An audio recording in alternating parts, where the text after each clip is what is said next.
शेरचन ले लेखेको एउटा हामी भन्ने कवितामा भने जस्तै हामी आफू खुसी कहिले मिल्न नसक्ने कसैले मिलाइदिनु पर्ने, हामी आफू खुसी कहिले छुट्टिन नसक्ने कसैले छुट्याइदिनु पर्ने, एउटा खेलाडीमा माथि आश्रित आफ्नो गति हराएका एउटा स्ट्राइकरद्वारा सञ्चालित हामी मानिस कम र बढ्ता गोटी हौँ भन्ने एउटा कविता छ। यो कविता पढ्दाखेरि अहिले पनि पुरानो लाग्दैन, अहिले पनि भर्खरै लेखेको कविता जस्तो लाग्छ। यदि देशको अवस्था हामीले हेऱ्यौँ भने त्यो स्थितिमा हामी छौँ। र सत्ता र संविधान भन्ने विषयमा बहस गर्दै जाँदाखेरि यो के अरे 2077 पुस 5 गतेको प्रधानमन्त्री केपी ओलीद्वारा भएको संसद विघटन पछि राजनीति दुई कितामा ध्रुवीकृत भएको छ। चाहे ती संविधानविदहरूको कुरा होस्, न्यायको क्षेत्रमा काम गर्ने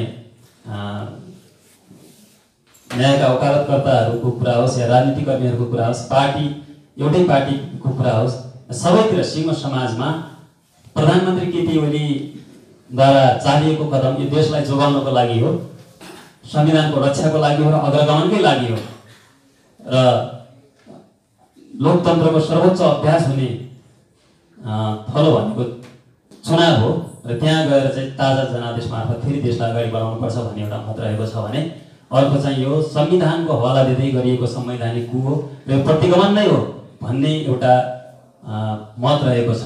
र नागरिक समाजको नाममा, विभिन्न पार्टीहरूको नाममा पत्रकारहरू, लेखक, साहित्यकारहरू यतिखेर सडकमा छन् र अर्को थरी यो चाहिँ गलत हो र प्रधानमन्त्रीले जे गर्नुभएको छ ठिक गर्नुभएको छ भन्ने एउटा मत छ जसले उहाँको कदमको पक्ष पोषण गरिरहेको छ। र सँगसँगै अर्को प्रश्न पनि उठिरहेको छ कि त्यसो भए यदि यो प्रतिगमन हो भने के त्योभन्दा अगाडि सबै कुरा ठिकठाक थियो त? यो प्रतिगमनको आधार बिना कुनै आधार 81 यो चाहिँ राजनीतिक प्रतिगमन भयो त? हिजो कुनै पनि प्रतिगमनका घटनाहरू घटेका थिएनन् यो देशमा, त्यतिखेर अहिले प्रतिगमन भयो भन्नेहरू उनीहरू कहाँ गएका थिए? र या त उनीहरूलाई कुर्सी आफ्नो कुर्सी र सत्ता सङ्कटमा परिसकेपछि उनीहरूलाई प्रतिगमन भएको हो र यो सबै गतिविधिहरूको केन्द्रबिन्दुमा अग्रगमन र देश र जनता र उनीहरूको हित जोडिएको छ या यसको केन्द्रबिन्दुमा फेरि पनि सत्ताको हानथाप र कुर्सीको निम्ति हुने दौडधुप छ यसको केन्द्रमा? यी विषयवस्तुहरू पनि उठिरहेका छन्। यसै सेरोफेरोमा रहेर हामी चाहिँ छलफल अगाडि बढाउनेछौँ।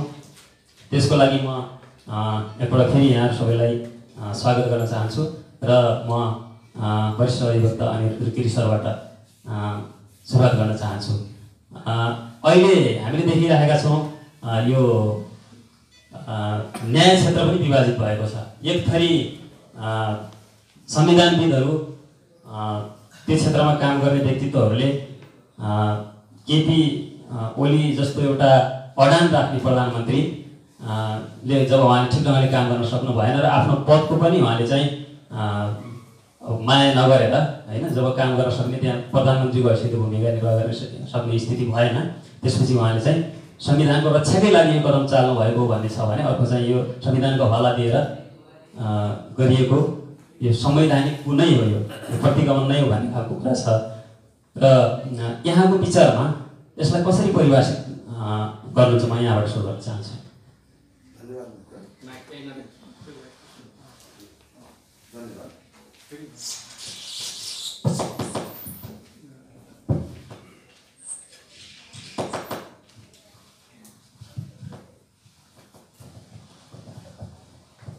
यस सन्दर्भमा वास्तवमा प्रधानमन्त्रीबाट प्रतिनिधि सभा विघटन गर्नका लागि राष्ट्रपति समक्ष सिफारिस गर्ने निर्णय भयो, कदम चालियो। त्यो कदम संविधान विपरीत हो। त्यसलाई राजनीतिक भाषामा कु भनिएला, प्रतिगमन भनिएला, त्यो बेग्लै पाटो हो।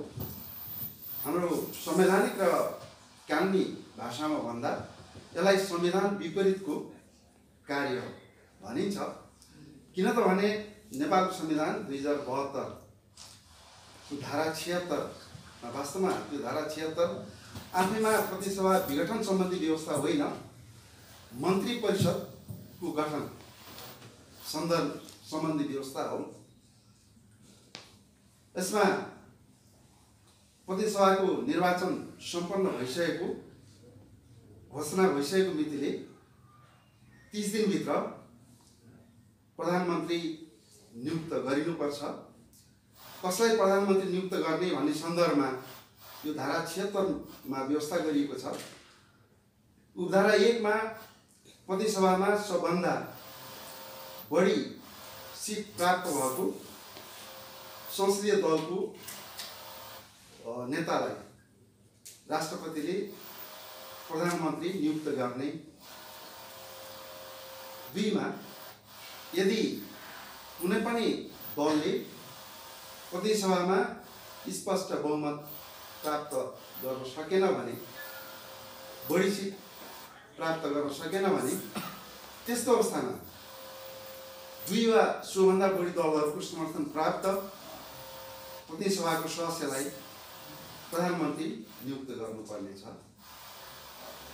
र 3 मा यदि यो अवस्थामा पनि यसरी पनि प्रधानमन्त्री नियुक्त गर्न सकिने अवस्था भएन, अर्थात् कुनै पनि प्रतिसभाको सदस्यले 2 वा सोभन्दा बढी दलहरूको समर्थनमा बहुमत प्राप्त गर्ने आधारसहित दाबी गर्न सकेन भने, त्यस्तो अवस्थामा फेरि उपधारा 3 आकर्षित हुन्छ। यसमा चाहिँ प्रतिनिधि सभामा बहुमत प्राप्त नभए पनि सबैभन्दा बढी सिट प्राप्त गर्ने दलको संसदीय दलको नेतालाई राष्ट्रपतिले प्रधानमन्त्री नियुक्त गर्नुपर्छ।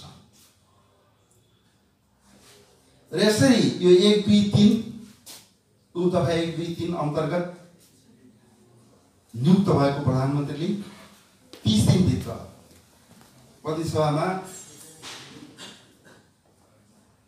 विश्वासको मत हासिल गर्नुपर्छ। यदि उसले विश्वासको मत हासिल गरेन भने त्यो 30 दिनपछि ऊ स्वतः पदमुक्त हुन्छ। अनि आएर उपधारा 5 मा जो 4 मा विश्वासको मतको व्यवस्था गरेको छ, 5 मा 1, 2, 3 अन्तर्गत प्रधानमन्त्री नियुक्त हुन सकेन भने 1, 2 दुईटैको अवस्था सकियो। 3 अन्तर्गत सबभन्दा ठुलो प्रतिसभामा सबभन्दा बढी सिट हासिल गरेको, स्पष्ट बहुमत होइन, बढी सिट हासिल गरेको संसदीय दलको नेताले प्रधानमन्त्री नियुक्त भयो। 30 दिनभित्र विश्वासको मत प्राप्त गर्न सकेन भने, त्यस्तो अवस्थामा उपधारा 5 बमोजिम फेरि उपधारा 2 मा फर्किनुपर्छ। अर्थात् 2 वा सोभन्दा बढी दलहरूको विश्वासको मत प्राप्त गर्ने आधारसहित कुनै पनि प्रतिसभाको सदस्यले प्रधानमन्त्रीका लागि दाबी गरेमा, त्यस्तो अवस्थामा राष्ट्रपतिले उसलाई प्रधानमन्त्री नियुक्त गर्नुपर्छ। यसले पनि 30 दिनभित्र विश्वासको मत हासिल गर्नुपर्छ। यदि विश्वासको मत हासिल गर्न सकेन भने यो उपधारा 5 बमोजिम नियुक्त भएको प्रधानमन्त्रीले उपधारा 7 बमोजिम राष्ट्रपति समक्ष प्रतिसभा विघटनका लागि सिफारिस गर्न सक्छ। संवैधानिक व्यवस्था यो हो। तसर्थ केपी ओलीको सरकार उपधारा 1 धारा 76 को उपधारा 1 अन्तर्गत प्रतिसभामा झन्डै 2/3 सिट प्राप्त गरेको संसदीय दलको नेताका हैसियतले प्रधानमन्त्री नियुक्त भएको प्रधानमन्त्री हो। यो उपधारा 1 बमोजिम नियुक्त प्रधानमन्त्रीलाई उपधारा 7 बमोजिम प्रतिसभा विघटन गर्नका लागि सिफारिस गर्ने अधिकार संविधानले प्रदान गरेको छैन। तसर्थ यस अर्थमा प्रधानमन्त्रीज्यूको यो प्रतिसभा विघटनका लागि सिफारिस गर्ने, राष्ट्रपति समक्ष सिफारिस गर्ने जुन चाहिँ निर्णय हो त्यो संविधान विपरीत छ। संविधान मिच्ने काम स्वयं प्रधानमन्त्रीबाट भएको छ। हुन त यो विषयमा सर्वोच्च अदालतमा मुद्दा त्यो पनि संवैधानिक इजलासमा मुद्दा विचाराधीन भएकोले के कस्तो फैसला हुन्छ यो प्रतीक्षाको विषय हो। धन्यवाद। धन्यवाद। धारा 76 र सरकार गठन सम्बन्धी भएका व्यवस्थाहरू र संसदको विघटन सम्बन्धी विषयवस्तुमा यहाँले प्रश्न पार्नुभयो र जुन धाराको सबैभन्दा बढी अहिले जुन धाराको बारेमा प्रसङ्ग आउँछ छलफलमा र यससँग जोडिएका अरू विषयवस्तुको बारेमा पछाडि आउँदैछु। म अब शशिधर सरलाई म प्रश्न सोध्न चाहन्छु। यहाँ सत्ताको कुरा आएको छ, सत्ता र संविधान। सत्ता भनेको पनि एउटा व्यापक विषय हो र सत्ताका विभिन्न केन्द्रहरू छन्। सत्ता एकै ठाउँमा मात्रै छैन। सत्ताकै कुरा गर्दाखेरि धेरै जसो मानिसहरूले सरकारलाई सत्ता भनेर बुझ्ने गर्छन् र बढी चाहिँ राजनीतिसँग जोडेर सत्तालाई परिभाषित गर्ने गरिन्छ र त्यतिमा मात्रै सत्ता सीमित हुँदैन होला। र सत्ताको कुरा गर्दाखेरि, संविधानको कुरा गर्दाखेरि म यहाँलाई के प्रश्न पारिदिन आग्रह गर्दछु भने सत्ता साधन हो या साध्य? यदि सत्ता साध्य नै हो, हरेक कुराको टुङ्गो सत्तामै पुगेर हुन्छ भने त अब यो सत्ता जोगाइराख्नको लागि, सत्ताको अभ्यास गरिराख्नको लागि, सत्तामा टिकिराख्नको लागि यो अहिले जे गरिएको छ यो पनि ठिकै होला। यदि सत्ता साधन हो र त्यो सत्तालाई बदल्नु पर्ने पनि आवश्यकता हुन्छ भनेपछि सत्ताधारीहरूले सधैँभरि कानुन, नियम, संविधान र विधिलाई मिचेर अगाडि जाने किन गर्छन्? जबकि उनीहरूले फेरि आफैलाई संविधानको संरक्षक, संविधानको पालक भनेर उनीहरूले वकालत पनि गर्ने गर्छन्। यो विषयमा थोरै प्रश्नका सत्ताको विषयमा विद्वानहरूले इतिहासमा धेरै चर्चाहरू गरेका छन्। हामीले सबभन्दा बढी संसद बलियो भएको, प्रजातन्त्र बलियो भएको, प्रजातन्त्रको जननी भनेर बेलायतलाई भन्छौँ। बेलायतको राजा नाम मात्रैको भनेर हामीले पढ्छौँ। र दोस्रो विषय त हुनुको पूर्व संध्यामा विस्टन चर्चिल त्यहाँका प्रधानमन्त्रीले के भन्नुभएको थियो भने उहाँ दोस्रो विषय त प्रधानमन्त्री हो। उहाँको भनाइको आशयले के देखाउँथ्यो भने सत्ता अहिले पनि राजाको हातमा छ भन्ने उहाँले अभिव्यक्ति दिनुभएको थियो। र बेलायतमा राजतन्त्रको नजाने त्यो प्रकारले महत्त्व छ। विषयमा मैले विजय हासिल गरेँ भने महारानीले हामीले जित्यौँ भन्ने छिन्, मैले हारेपछि प्रधानमन्त्रीले युद्ध हार्यो भन्ने छिन्, प्रधानमन्त्रीले हरायो भन्ने छिन् भनेर भनेका छन्। त्यसले गर्दाखेरि यो सत्ता भन्ने चिज दुनियाँको इतिहासमा बडो बेजोडको हुन्छ। हामीले शास्त्रमा हेर्छौँ, महाभारतमा दुर्योधन हस्तिनापुरको राजा थिए, सत्तामा थिए, शक्तिमा थिए। आफूले द्रोण गुरु, आफूलाई पढाउने गुरुलाई, भीष्म पितामहलाई, आफ्नो हजुरबुवालाई विराट राजाका गाई लुट्न जाऊ भनेर पठाउँदा भीष्म पितामह र द्रोण गाई लुट्न जानु विवश हुनुभएको। सत्ता यस्तो हुन्छ। सत्तामा गइसकेपछि मान्छे अन्धा हुन्छ भनेर भारतमा सर्वपल्ली राधाकृष्ण राष्ट्रपति हुनुभयो। उहाँलाई कैयौँ विधेयक जबरजस्त पास गर्नु पर्यो। उहाँले सत्ता भनेको पशु बल पो रहेछ भनेर राधाकृष्णले भन्नुभयो। र दुनियाँको इतिहासमा के देखिन्छ भने सत्तामा गइसकेपछि शासकहरूमा डरलाग्दो आडम्बर, अहङ्कार धेरै शासकहरूमा त्यस्तो पाइन्छ, कमैमा मात्र त्यस्तो पाइँदैन। हामीले फ्रेन्च रेभोल्युसनको इतिहास हेऱ्यौँ भने 1793 फ्रान्सका जनताले राजालाई टाउको काटेर राजाको हत्या गरे, गणतन्त्र ल्याए। संविधान सभा विश्वमा सबभन्दा पहिले संविधान सभाको अभ्यास भएको मुलुक पनि फ्रान्स हो। र जब ज्याकोबिनहरू सत्तामा गइसकेपछि ज्याकोबिन र जिरो त्यस्तो दुईटै दल, त्यो फ्रान्सेली राज्य क्रान्तिका आन्दोलनकारी दलहरू थिए, दुईटै गणतन्त्रवादी दलहरू थिए। जब ज्याकोबिनहरू सरकारमा गइसकेपछि राजतन्त्रको हत्या यति निर्मम तरिकाले गर्नु गल्ती थियो। शान्तिपूर्ण तरिकाले मुद्दा चलाएर गणतन्त्र ल्याउनुपर्छ भन्ने मत राख्ने उदार गणतन्त्रवादीहरूलाई 1793 को 21 जुनका दिन 22 जनालाई त्यहाँको ज्याकोबिनहरूले लाइन लगाएर हत्या गरे। म्याडम रोला भन्ने नेत्री थिइन् त्यसको। उनले के भनेछिन् भने हे प्रजातन्त्र तेरा नाममा यिनीहरूले कति मजाक गरिरहेका छन् भनेर उनले आफ्नो सिट बुलेटिन मेसिनमा राखेर उनी मरेकी थिइन्। 22 जना जीर्णनिष्ठहरूलाई ज्याकलिनले हत्या गरेका थिए जो संवैधानिक थिएन। संविधान सभाबाट कानुनहरू बनेका थिए, नियमहरू बनिरहन्थे, पछि त एउटा आतङ्ककारी शासन सिर्जना भयो तानसँग। त्यसले गर्दाखेरि शासकहरूमा यस्तो उन्माद पैदा हुन्छ, जे पनि अराउन सक्छन्। हामीले इतिहासमा त्यो देख्छौँ र त्यस्तो अवस्थामा जनताको उन्माद पनि उल्टो दिशामा पनि जान सक्छ। 1793 मा गणतन्त्र ल्याउनको निम्ति फ्रान्सेली जनताले राजालाई गिलोटिन मेसिनमा राखेर काटे। 1804 मा नेपोलियन बोनापार्ट एउटा सैनिक सेनापति 1804 मा जब अब उनको हातमा सत्ता आयो, आफूलाई सम्राट घोषित गरे।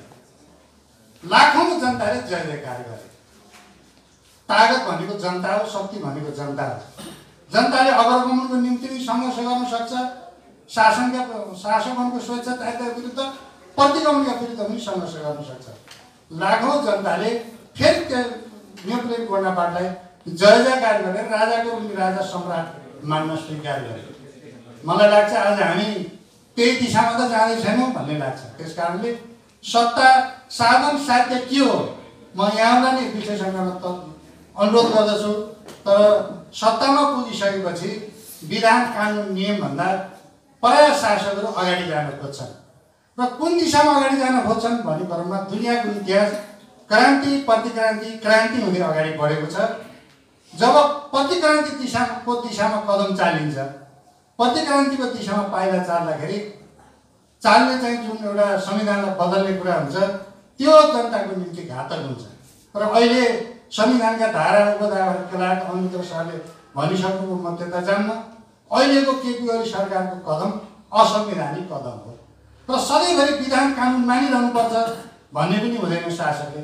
तर शासकको दायित्व धर्म, विकास, प्रगति, समृद्धि, परिवर्तनतिर लैजानुपर्छ भन्ने हुन्छ र आफै निर्माण गरेको आफ्नो मेहनतबाट सिर्जना भएको चिजलाई आफ्नो हितमा प्रयोग गर्ने काम दुनियाँका इतिहासमा धेरैले गर्ने गरेका छन्। त्यही आज हाम्रो नेपालको इतिहासमा दोहोरिएको छ भन्ने मलाई लाग्छ। र संविधान कानुन मानिरहनुपर्छ भन्ने पनि हुन्न।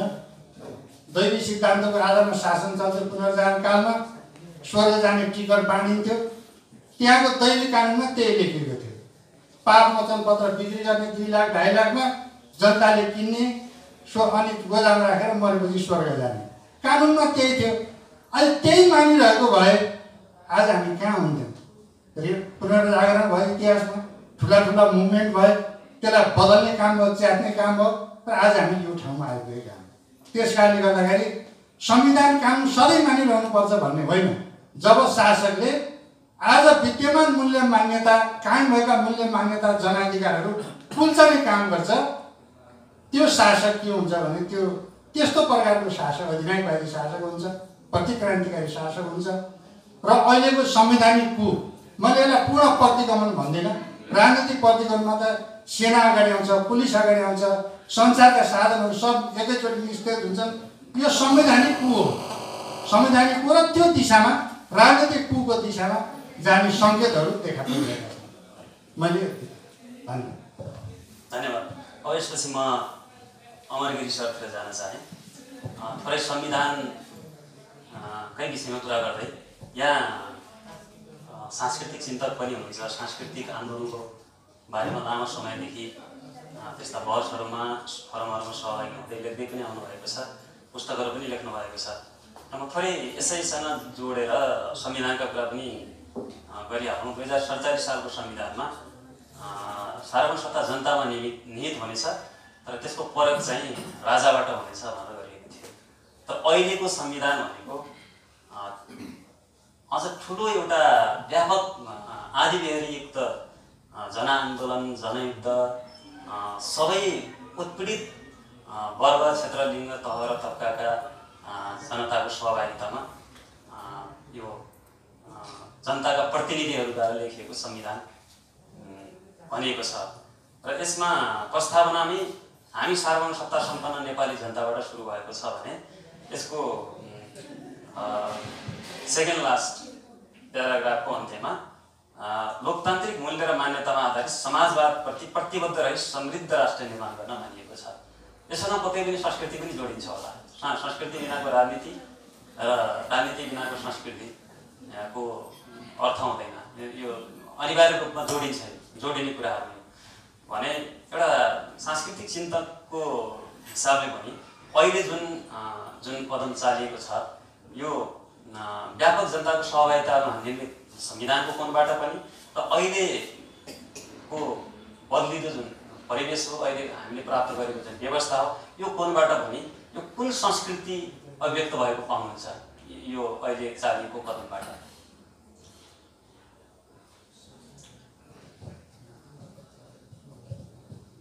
धन्यवाद छ प्रमोदजी। तपाईँले गम्भीर प्रश्न उठाउनुभयो। यो प्रश्नको उत्तरले अलि लामो समय माग्छ। यहाँ त्यो लामो समय छैन। नेपालको लोकतान्त्रिक आन्दोलनको इतिहासलाई हेर्दाखेरि एउटा गम्भीर समस्या भनेको शब्द र कर्म बिचको समस्या। संविधानको सन्दर्भमा कुरा गर्दाखेरि पनि त्यही कुरा अगाडि आउँछ। संविधान त हामीले लेख्यौँ, संविधानले एउटा मूल्य बोकेको छ, एउटा आदर्श बोकेको छ, एउटा सिद्धान्तको जगमा संविधान अडिएको छ। संविधान आफै कार्यान्वयन हुन्न, संविधानलाई कार्यान्वयन गर्नुपर्छ। कार्यान्वयन गर्ने राजनीतिक दलहरूले, खास गरी हाम्रो जो सत्तारूढ हुन्छ जुन पार्टी, त्यसले संविधानको मर्म अनुरूप मुलुकको शासन गर्नुपर्छ, मुलुकलाई अगाडि बढाउनुपर्छ, सामाजिक परिवर्तनको, सांस्कृतिक परिवर्तनको प्रक्रियालाई अगाडि बढाउनुपर्छ। यदि त्यो दिशामा समस्याहरू रहन गए भने संविधानले जुन व्यवस्था गरेको छ, संविधानले जुन परिकल्पना गरेको छ, त्यो परिकल्पना मूर्त हो। हामी त्यसलाई व्यवहारमा देख्दैन, बरु उल्टो दिशातिर हामी गएको देख्छौँ। त्यसैले संविधान हुनु मात्रै पर्याप्त छैन। राजनीतिक दलका दस्तावेजहरूमा राम्रा कुरा लेखिनु मात्रै पर्याप्त छैन। सरकारमा बस्ने मान्छेहरूले मिठो कुरा गर्नु मात्रै पर्याप्त छैन। लेखिएका कुरालाई, बोलिएका कुरालाई व्यवहारमा लागू गरिकन जानु पर्यो, त्यो व्यवहारमा देखिनु पर्यो। नेपालको लोकतान्त्रिक आन्दोलनको यो एउटा गम्भीर समस्या हो। नेपालको वामपन्थी आन्दोलनको एउटा गम्भीर समस्या हो। हामीले भने जस्तो गर्न सकेनौँ, हामीले लेखे जस्तो गर्न सकेनौँ। हाम्रो भनाइ र गराइको बिचमा धेरै अन्तरहरू देखिए।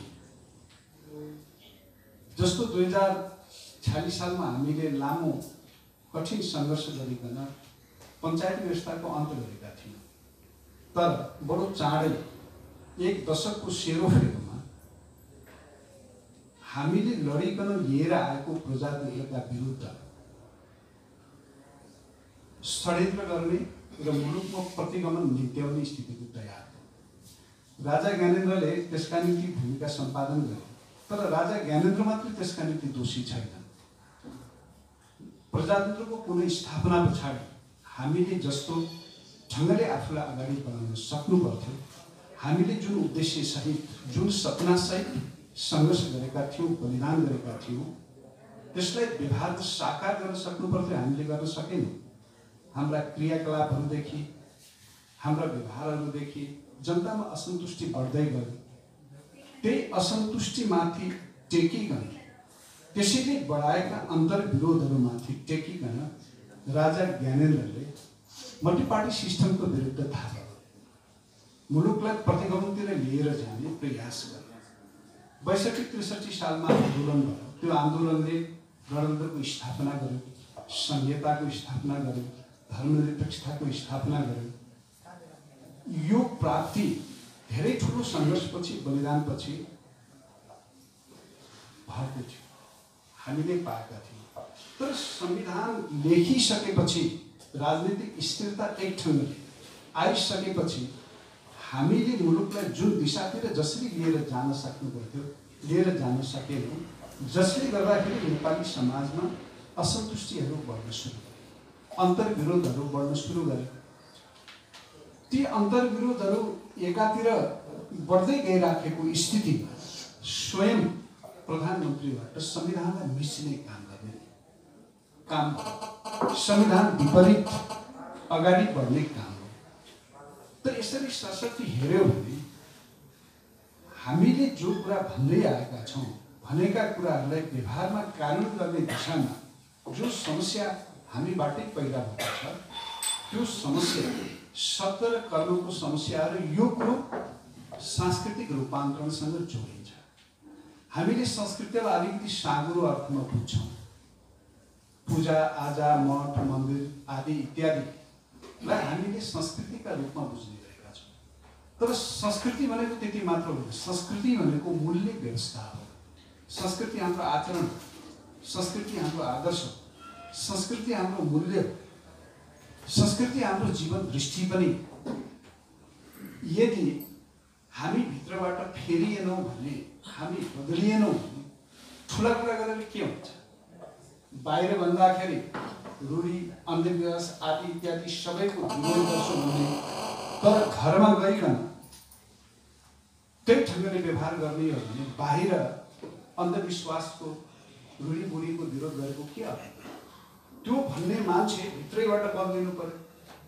बाहिर बाहिर त्यसले भनेर त भएन। बोक्सीको विरोध गर्ने तर आफै बोक्सी मान्ने भयो भने के हुन्छ? धामी झाँक्रीको विरोध गर्ने आफै धामी झाँक्री मान्ने भयो भने के हुन्छ?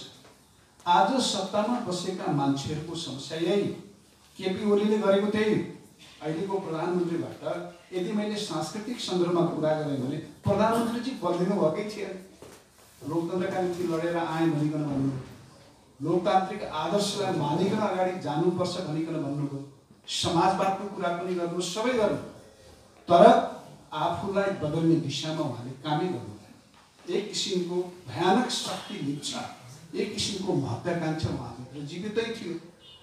सत्तामा सरकारमा पुगिसकेपछि उहाँले आफूलाई अझ पनि शक्तिशाली बनाउन खोज्नु, एक्लै अगाडि बढ्न खोज्नु। उहाँको जो तरिका देखियो, उहाँले शासन गर्दाखेरिको अहिले पनि गरिरहनु भएको छ, तपाईँ हामीले देखि नै रहेछौँ। जो तरिका देखियो त्यो तरिका भनेको लोकतान्त्रिक तरिका होइन। लोकतन्त्रले उदारवादी मूल्य भनिकन भन्ने गर्छौँ भने म कम्युनिस्ट मूल्यको पनि यहाँनिर कुरा गर्दैन। उदारवादी जुन मूल्य छ, यो जुन डेमोक्रेटिक भ्यालु भनिकन हामी भन्छौँ, त्यो भ्यालुले एक्लै पढ्ने भन्दैन। त्यसले सामूहिक ढङ्गले अगाडि बढ्ने भन्छ। त्यसले जनताको सामूहिक इच्छाको प्रतिनिधित्व गर्नुपर्छ भनिकन भन्छ।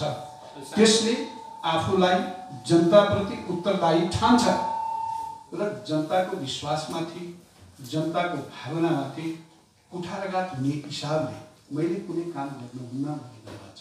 तर प्रधानमन्त्रीले त्यो सोच्नु भएन। प्रधानमन्त्रीलाई जे हुँ मै हुँ भन्ने लाग्यो, होइन भने हिजो संविधान सभा मार्फत संविधान बनाउने बेला हामी राजनीतिक अस्थिरताको बाटोबाट गुज्र्यौँ। सरकार बनाउने र भत्काउने खेलहरू भइराखे। यसलाई नियन्त्रण गर्नुपर्छ। त्यसकारण प्रधानमन्त्रीलाई संसद विघटन गर्ने जुन अधिकार जसरी प्रदान गरिएको छ संविधानमाथि, त्यसरी प्रदान गर्न हुन्न, नियन्त्रण गर्नुपर्छ भनिकन बहस गर्ने उहाँहरूले। प्रधानमन्त्रीजीले यसमा असाध्यै जोड दिनुभएको थियो। सुभाष नेवाङजी जीवितै हुनुहुन्छ, महान्यायाधिवक्ता हुनुहुन्छ अग्नि खरे, उहाँहरू सबैले यो विषयमा असाध्यै बहस गर्नुभयो र संविधानलाई त्यस किसिमले निर्माण गरिएको।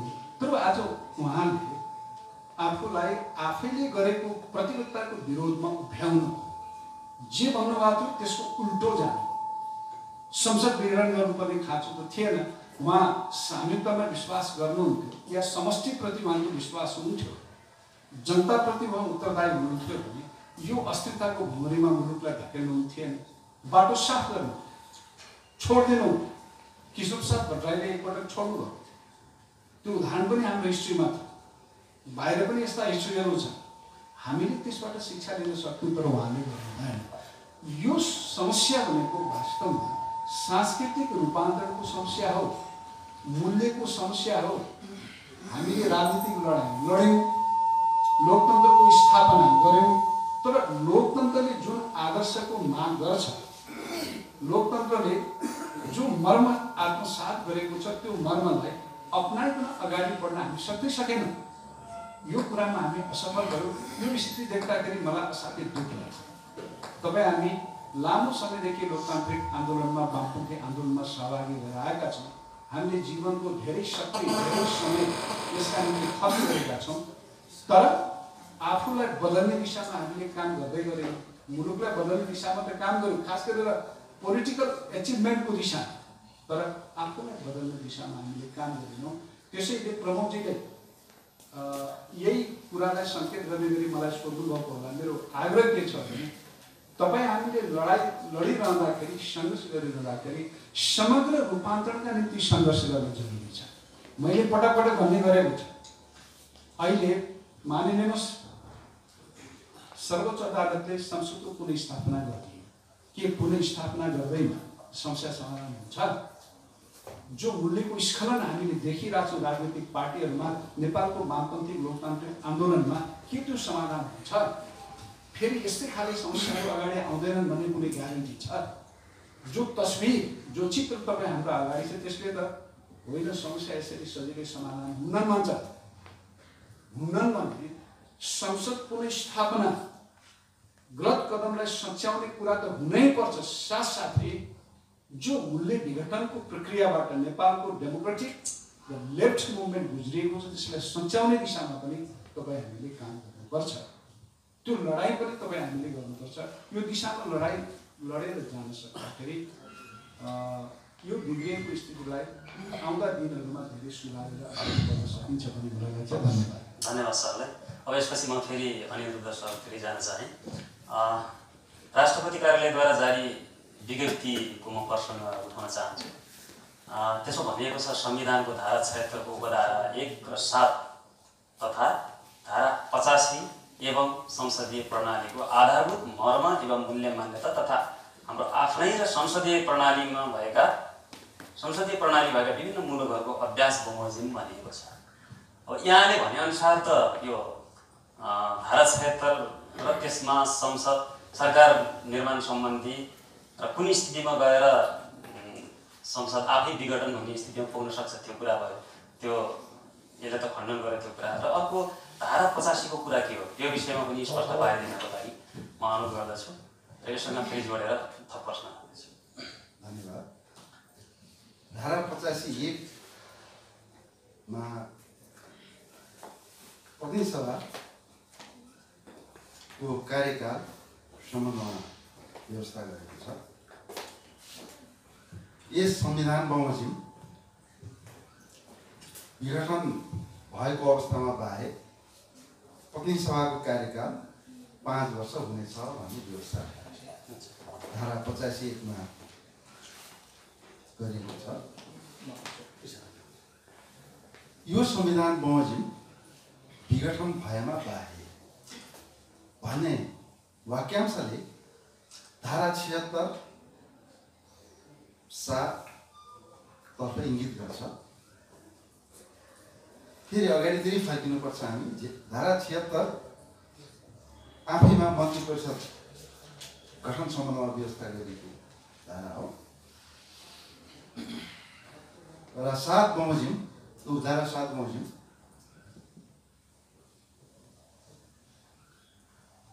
उपधारा 1, 2, 3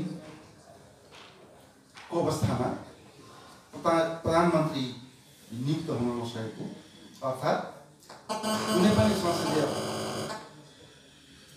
दलले प्रतिनिधि सभाको निर्वाचनमा स्पष्ट बहुमत प्राप्त गर्न नसकेको वा ठुलो दलले स्पष्ट बहुमत प्राप्त गर्न नसकेको तर सबभन्दा ठुलो दलले को संसदीय नेताले लाई प्रधानमन्त्री नियुक्त गरेको तर उसले 30 दिनभित्र विश्वासको मत प्राप्त गर्न नसकी पदमुक्त भएको। यस्तो अवस्थामा 2 वा 2 भन्दा बढी दलहरूको विश्वासको मत प्राप्त गर्ने आधारसहित कुनै सभाको कुनै सदस्यले प्रधानमन्त्री पदमा दाबी गरेमा त्यस्तो अवस्थामा राष्ट्रपतिले प्रधानमन्त्री नियुक्त गर्छन् र यसरी नियुक्त भएको प्रधानमन्त्रीले 30 दिनभित्र प्रतिनिधि सभाबाट विश्वासको मत प्राप्त गर्नुपर्छ। विश्वासको मत प्राप्त गर्न सकेन भने यो उपधारा 5 बमोजिम नियुक्त प्रधानमन्त्रीले उपधारा 7 बमोजिम प्रतिनिधि सभा विघटनका लागि राष्ट्रपति समक्ष सिफारिस गर्न सक्छ। संवैधानिक व्यवस्था यो यहाँनिर यो राष्ट्रपति कार्यालयबाट जारी प्रेस विज्ञप्ति आफैमा कानुन सम्मत छैन, संविधान सम्मत छैन।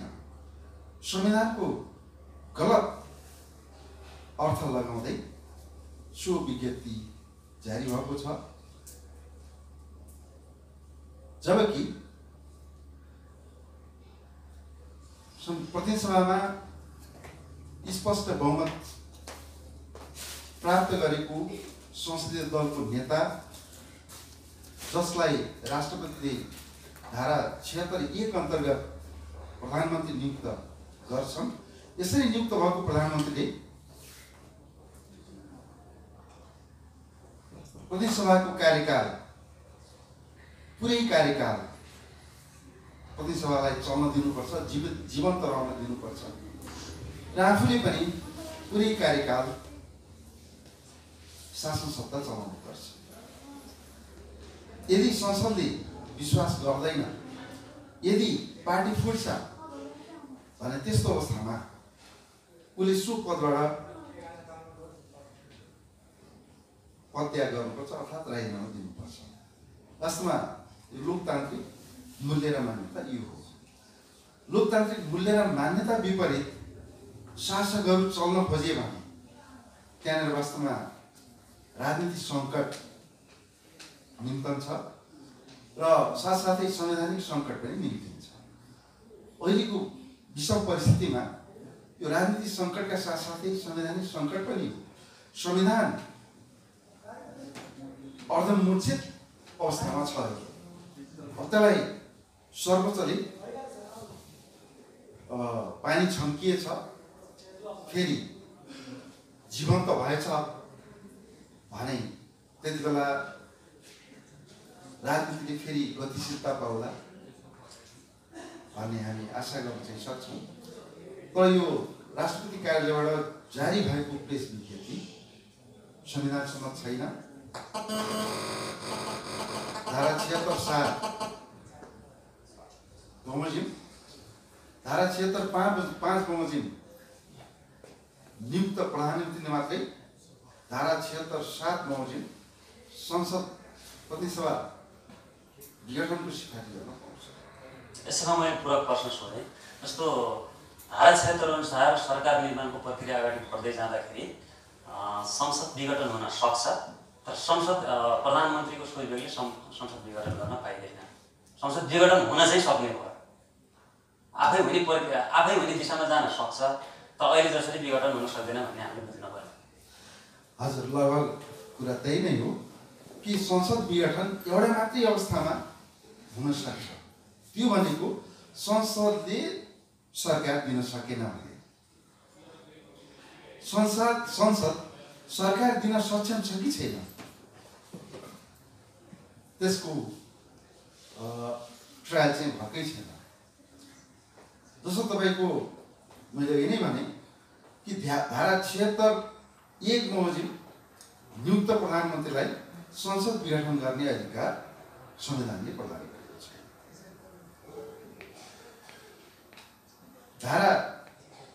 उपधारा 3 बमोजिम नियुक्त प्रधानमन्त्री जो चाहिँ 1 र 2 अन्तर्गत प्रधानमन्त्री नियुक्त हुन सकेन अथवा नियुक्त भएको प्रधानमन्त्रीले 1 अन्तर्गत नियुक्त हुन सकेन, 2 अन्तर्गत नियुक्त भएको प्रधानमन्त्रीले विश्वास मत प्राप्त गर्न सकेन भने उपधारा 3 अन्तर्गत प्रधानमन्त्री नियुक्त हुनुहुन्छ। उपधारा 3 अन्तर्गत के भन्दाखेरि सबभन्दा ठुलो संसदीय दलको नेतालाई राष्ट्रपतिले प्रधानमन्त्री नियुक्त गर्ने। यसरी नियुक्त भएको प्रधानमन्त्रीले पनि प्रतिनिधि सभा विघटन गर्ने सिफारिस गर्न पाउँदैन। केवल 2 वा सोभन्दा बढी दलहरूको विश्वासको मत प्राप्त गर्ने प्रतिनिधि सभाको सदस्य यहाँनिर संसदीय दलको नेता हुनैपर्छ भन्ने छैन त्यो धारा 2 र 5 मा चाहिँ प्रधानमन्त्री नियुक्त हुनलाई संसदीय दलको नेता हुनु अनिवार्य छैन। 2 वा सोभन्दा बढी दलहरूको विश्वासको मत प्राप्त गर्ने आधारसहित प्रतिनिधि सभाको कुनै पनि सदस्यले राष्ट्रपति समक्ष दाबी पेश गर्यो र ती 2 वा सोभन्दा बढी दलहरूले विश्वासको मत प्रदान गर्ने प्रतिबद्धता जनाए। यहाँ यो प्रतिबद्धताको कुनै संविधानमा छैन, तर यसलाई राष्ट्रपतिले चाहेमा त्यो प्रतिबद्धता माग गर्न सक्छन्। प्रतिबद्धता जनाए भने त्यस्तो अवस्थामा संसदीय दलको नेताभन्दा बाहिरको प्रतिनिधि सभाको कुनै पनि सदस्यले दाबी पेश गर्न सक्छ र त्यस्तो अवस्थामा राष्ट्रपतिले उसलाई प्रधानमन्त्री नियुक्त गर्नुपर्छ। अब यसरी नियुक्त भएको प्रधानमन्त्रीले विश्वासको मत 30 दिनभित्र प्राप्त गर्नुपर्छ। विश्वासको मत प्राप्त गर्न सकेन वा यो धारा अन्तर्गत प्रधानमन्त्री नियुक्त हुन सकेन, थप व्यवस्था पनि छ, वा यो धारा अन्तर्गत प्रधानमन्त्री नियुक्त हुन सकेन भने यस्तो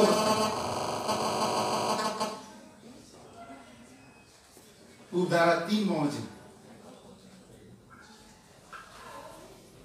प्रतिनिधि सभामा सबभन्दा ठुलो दल स्पष्ट बहुमत नल्याएको, प्राप्त नगरेको तर ठुलो दलको संसदीय दलको नेता जो चाहिँ राष्ट्रपति वा प्रधानमन्त्री नियुक्त भएको छ, जसले विश्वासको मत प्राप्त गर्न सकेन र यसपछि 2 वा सोभन्दा बढी दलहरूको विश्वासको मत प्राप्त गर्ने आधारसहित कुनै प्रतिनिधि सभाको सदस्यले प्रधानमन्त्री पदका लागि दाबी गर्नुपर्ने, यसरी कसैले दाबी गर्न सकेनन् भने त्यस्तो अवस्थामा त प्रतिनिधि सभाको सबभन्दा ठुलो दल स्पष्ट बहुमत नल्याएको, ल्याउन नसकेको, प्राप्त गर्न नसकेको तर सबभन्दा ठुलो दलको संसदको नेता जो प्रधानमन्त्री भएको छ, त्यस्तो अवस्थामा उसले पनि प्रतिनिधि सभा विघटनका लागि राष्ट्रपति समक्ष सिफारिस गर्न सक्छ।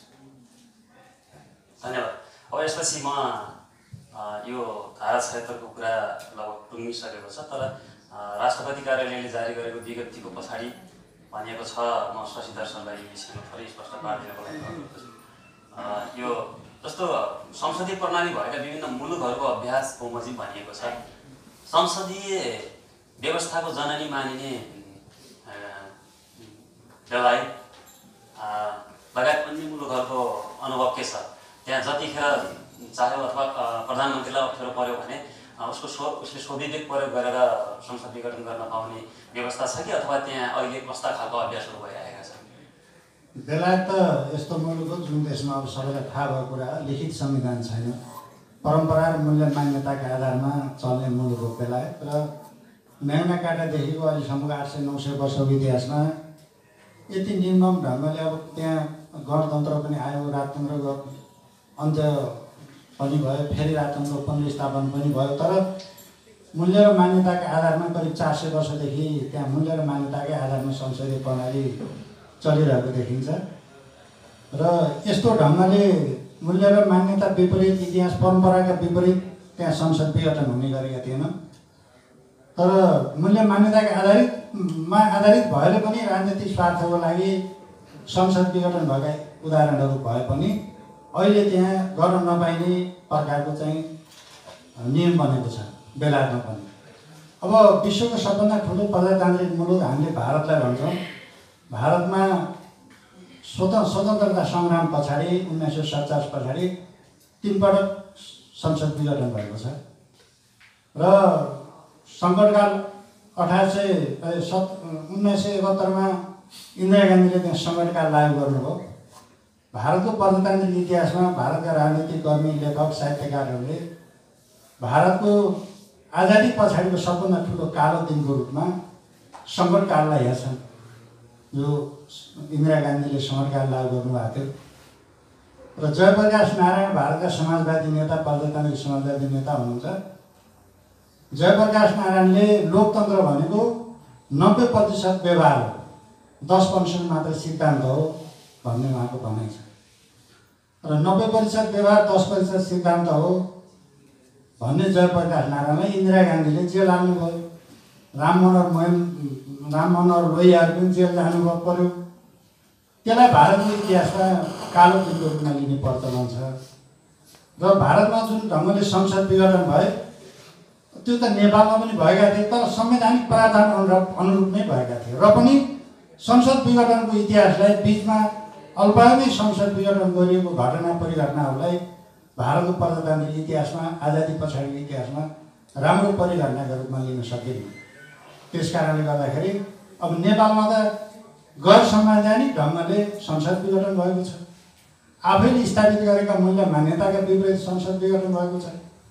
अनि डाक्टर अमरगिरी सरले भनिसक्नुभयो, हिजो सुभाषचन्द्र नेमाङ, अग्नि खरेलहरूले यही विषयमा पटक पटक व्याख्या गरिरहनु भएको थियो। आज पनि हामीले सुनिरहेका छौँ। किनभने 5 वर्षभन्दा बढी राजनीतिक अस्थिरता भयो। हाम्रो 70 वर्षको इतिहासमा प्रजातन्त्र स्थापना भएको 70 वर्षको इतिहासमा 7 साल यता अहिलेसम्म एउटा सरकारले पनि 5 वर्ष गुजार्न पाएन।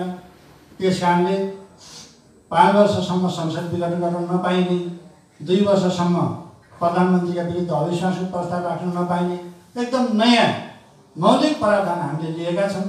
सुभाषचन्द्र नेमाङजीले भन्नुभएको संविधानलाई प्रमाणीकरण गर्ने अध्यक्ष उहाँ हो भनेपछि आज उहाँहरू नै त्यो भाषा बोलिरहनु भएको छ।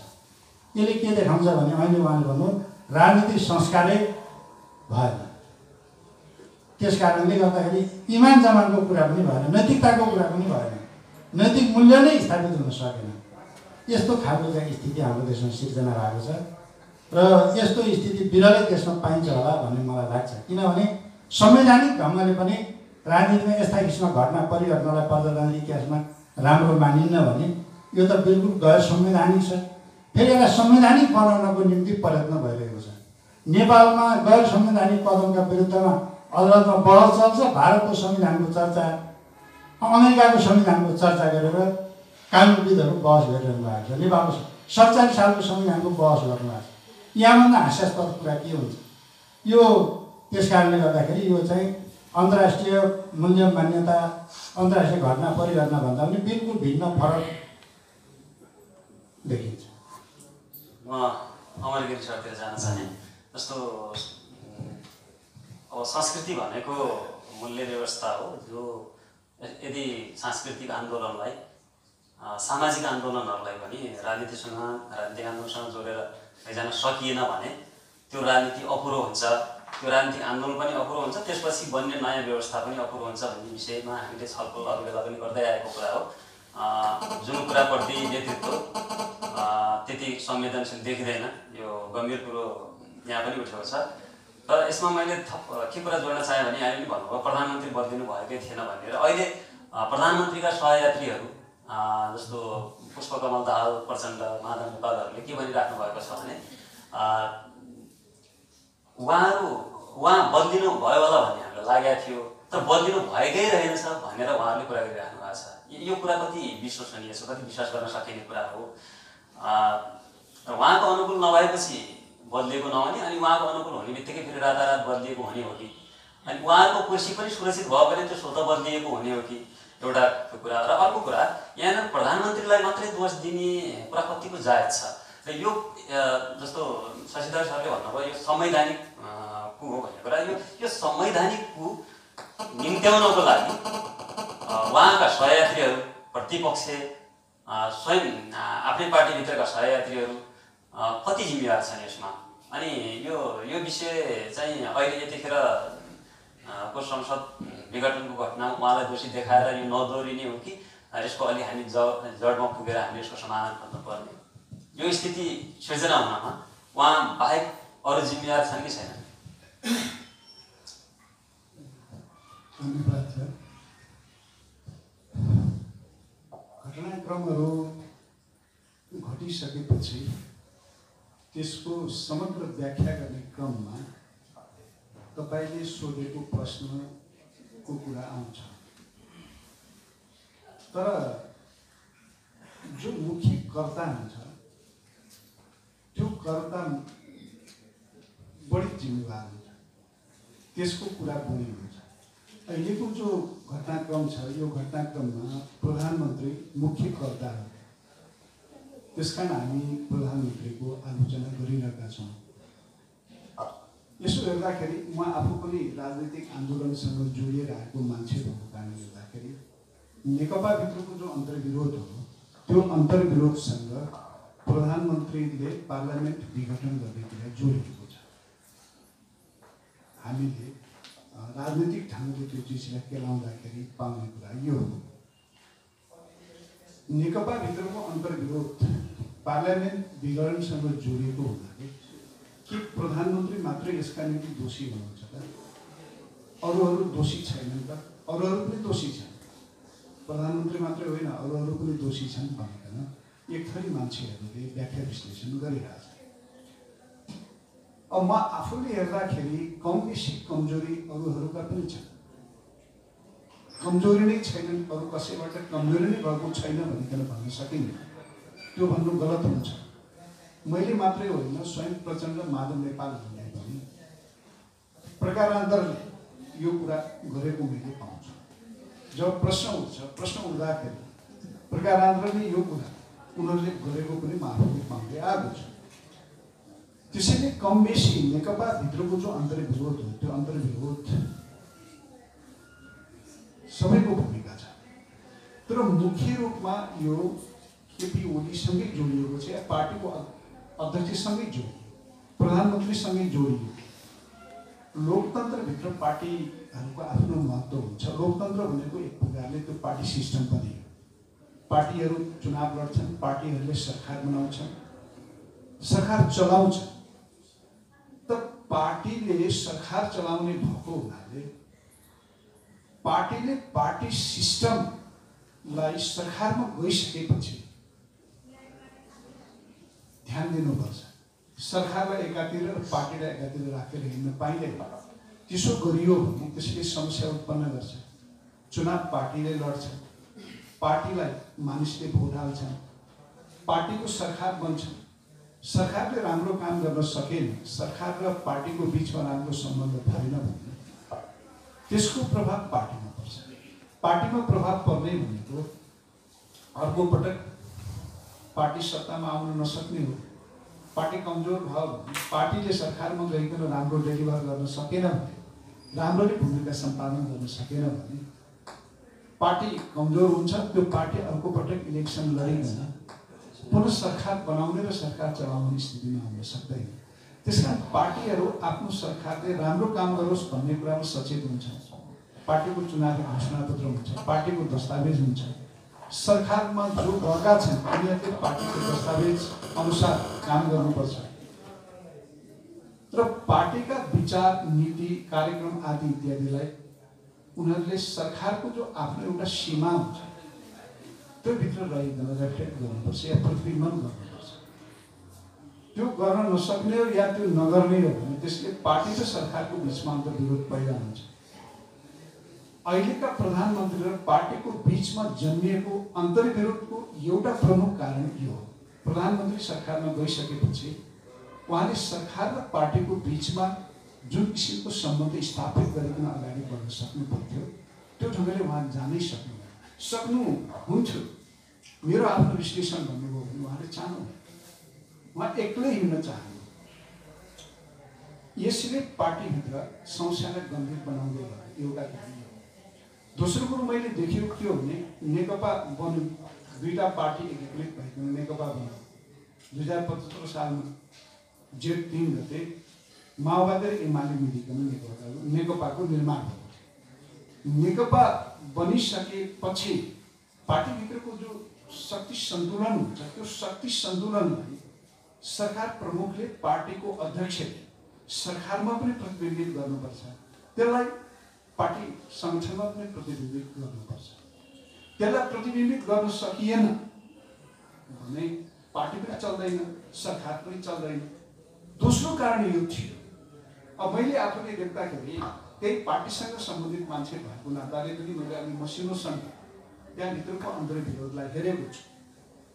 माधव नेपालजीहरूको समूह एमालेमा पहिले नै थियो, केपी समूह र माधव नेपाल समूह भइकन नवो महाधिवेशनमा चुनाव लडिएको थियो। थोरै मतले माधवजी हार्नु भएको थियो। अध्यक्ष केपी ओली थिए, अध्यक्षमा जित्नु भएको थियो। यथार्थ त्यही थियो। पार्टी एकीकरण भइसकेपछि त्यो यथार्थ समाप्त भएको थिएन। एमाले भित्रका दुईटा समूहहरू जीवित नै थिए। माओवादी समेत आइसकेपछि त मोटामोटी रूपमा 3वटा समूह भए। अब ससाना अरू समूहहरू आफ्नो ठाउँमा छँदैछन्, 3वटा समूह भए। त्यो 3वटा समूहबाट निर्मित जो शक्ति सन्तुलनको स्थिति छ, त्यो शक्ति सन्तुलनको स्थितिलाई त सरकारमा पनि प्रतिबिम्बित गर्नु पर्यो। त्यो देखिन साथसाथै पार्टीमा पनि देखिनु पर्यो। त्यसलाई ख्याल गरिएन भने पार्टी एकता पनि जोगिन्न। त्यसलाई ख्याल गरिएन भने सरकार पनि चल्छ। केपीजीले त्यो चिजलाई ख्याल गर्नु भएन। अझ म त भन्छु सचेतन ढङ्गले नै उहाँले गर्न चाहनु भएन।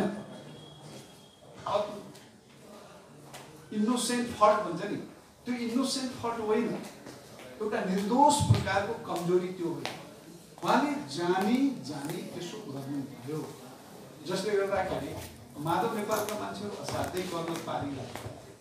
पछि प्रचण्डजीले पनि मलाई त जाति असाध्यै पेल्न खोजियो, माओवादीलाई असाध्यै पेल्न खोजियो भन्ने खालको अनुभूति गर्नुभयो। हुन पनि त्यस्तै हो। कार्यकारी अध्यक्ष भनेर भनेको चाहिँ कार्यकारी अध्यक्ष त केही पनि चाहियो, गर्न केही सक्दैन। बाहिरबाट हेर्दाखेरि यो साँच्चीकै पदकै झगडा हो कि जस्तो पर्यो, तर वास्तवमा पदको झगडा थिएन। यो डेमोक्रेटिक भ्यालुको निम्ति गरिएको झगडा थियो। विधि र पद्धतिको कुरा जो उठ्यो पार्टीको बार त्यो विधि र पद्धतिको कुरा यही डेमोक्रेटिक भ्यालुसँगै जोडिन्छ। पार्टीलाई विधि अनुसार चलाउने कि नचलाउने, पार्टीलाई पद्धति अनुसार लिएर जाने कि नजाने, मुलुकलाई संविधान अनुसार चलाउने कि नचलाउने। संविधान पनि एउटा विधि हो, संविधान पनि एउटा पद्धति हो, त्यसको एउटा थ्योरिटिकल आधार छ। त्यसले गभर्न गर्नु पर्यो मुलुकलाई चलाइकन लिएर जानु पर्यो। पार्टीको पनि विधान छ, पार्टीको पनि राजनीतिक प्रतिवेदन छ। त्यो राजनीतिक प्रतिवेदनको आधारमा, पार्टीको विधानको आधारमा पार्टी चल्नु पर्यो, पार्टीलाई चलाइनु पर्यो। अब त्यो आधारमा पार्टीलाई चलाउन नसकिसकेपछि पार्टीभित्र अन्तर्विरोध त भीषण नै भयो। अन्तर्विरोध बढ्दै गयो। त्यो अन्तर्गत यो रूपमा प्रकट भयो। मैले अघि नै पनि भने प्रधानमन्त्रीजी सर्वसम्मत ढङ्गले संसद दलको नेता हुनुभएको थियो। जब स्थिति बिग्रदै गयो, उहाँ आफैले बिगार्नु, त्यो स्थितिमा उहाँ मुलुकप्रति जनताप्रति जिम्मेदार हुनुहुन्थ्यो भने, उत्तरदायी हुनुहुन्थ्यो भने उहाँले पार्लियामेन्ट विघटनको सिफारिस गर्नुहुन्थ्यो। उहाँले मार्ग प्रशस्त गर्नुहुन्थ्यो या बाटो छोडिदिनु, जो मैले कृष्ण प्रसाद भट्टराईको कुरा पनि अघि गरेको थिएँ। उहाँले गर्नुभएको थियो आफ्नो समयमा। तर त्यसलाई हामीले असाध्यै सकारात्मक उदाहरणको रूपमा नेपालको लोकतान्त्रिक आन्दोलनको इतिहासमा लिन्थ्यौँ। प्रधानमन्त्रीले त्यो अहिलेको प्रधानमन्त्रीले त्यो गर्न सकेको भए प्रधानमन्त्रीको कद धेरै बढ्थ्यो। तर प्रधानमन्त्रीले त्यो गर्न चाहनु भएन। त्यो गर्ने किन चाहनु भएन भने त्यसका पछाडि उहाँको क्यालकुलेटिभ दृष्टिकोणले काम गरेको छ। सब प्रधानमन्त्री भइसकेपछि उहाँ क्यालकुलेटिभ ढङ्गले अगाडि बढ्न खोजेको मैले आफूले पाउँदाखेरि बडो हिसाब किताब गरिकन अगाडि बढ्न खोज्नु। त्यो हिसाब किताब भनेको दीर्घकालीन उहाँको लक्ष्यसँग जोडिएको छ।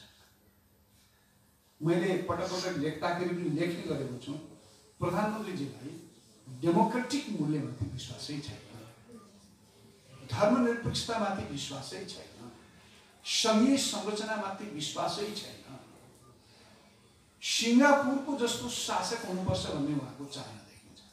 हामीले बिलोभेन्ट डिक्टेटरसिप भनिकन भन्ने गर्छौँ उदारता अनुसार। एकदमै जस्तो आज बिहान प्लेटो पढ्दै थिएँ, त्यो प्लेटो पढ्दै इन्ट्रेस्टिङ कुरा आयो एउटा ठाउँमा। के आयो, निर्दोषताको जन्म डेमोक्रेसीभित्र कसरी हुन्छ भनेर एउटा रोचक प्रसङ्ग आयो प्लेटो पढ्दा। त्यो रोचक प्रसङ्ग के थियो भने जो खुलापन, जो अभिव्यक्ति स्वतन्त्रता, यद्यपि प्लेटो त धेरै पहिलेका हुन्, तर पनि प्लेटोले त्यो विषयमा त्यो समयमा यो विषयमा बडो गम्भीरतापूर्वक विचार गरेका छन् भन्ने लाग्यो। जब खुलापन बढ्छ, खुलापन बढ्यो भने त्यो खुलापन बलले पनि निरङ्कुशता जन्माउन सक्छ भनिकन भन्छन् भने केपी ओली या अहिलेको प्रधानमन्त्रीको धारणा पटक पटक के देखिन्छ भने यो जो डेमोक्रेटिक अभ्यास भइरहेछ यो अभ्यासबाट मुलुक बन्दैन। यो लोकतान्त्रिक जो अभ्यास देखिन्छ यो लोकतान्त्रिक अभ्यासबाट मुलुक बन्दैन। अलि नियन्त्रित हुनुपर्छ समाज, अलि नियन्त्रित ढङ्गले बढाउनुपर्छ यसलाई अगाडि, अनि मात्रै मुलुक बन्न सक्छ, एउटा दिशामा मुलुकलाई लिएर जान सकिन्छ। त्यसकारण यहाँ उदार किसिमको तानाशाहको खाँचो छ। केपी बा भनिकन त्यो त्यसै गरिएको होइन, यसलाई हामीले नठानौँ, सामान्य नठानौँ। यो एउटा संस्कृति, एक संस्कृतिको रूपमा यसलाई प्रक्षेपण गर्यो केपी बा। त्यो नायक बनाउने प्रयास हो। अहिले केपी ओलीलाई मान्छेहरू राष्ट्रनायक बनाउनु पर्यो। राजनेता पनि छोडिदिनु,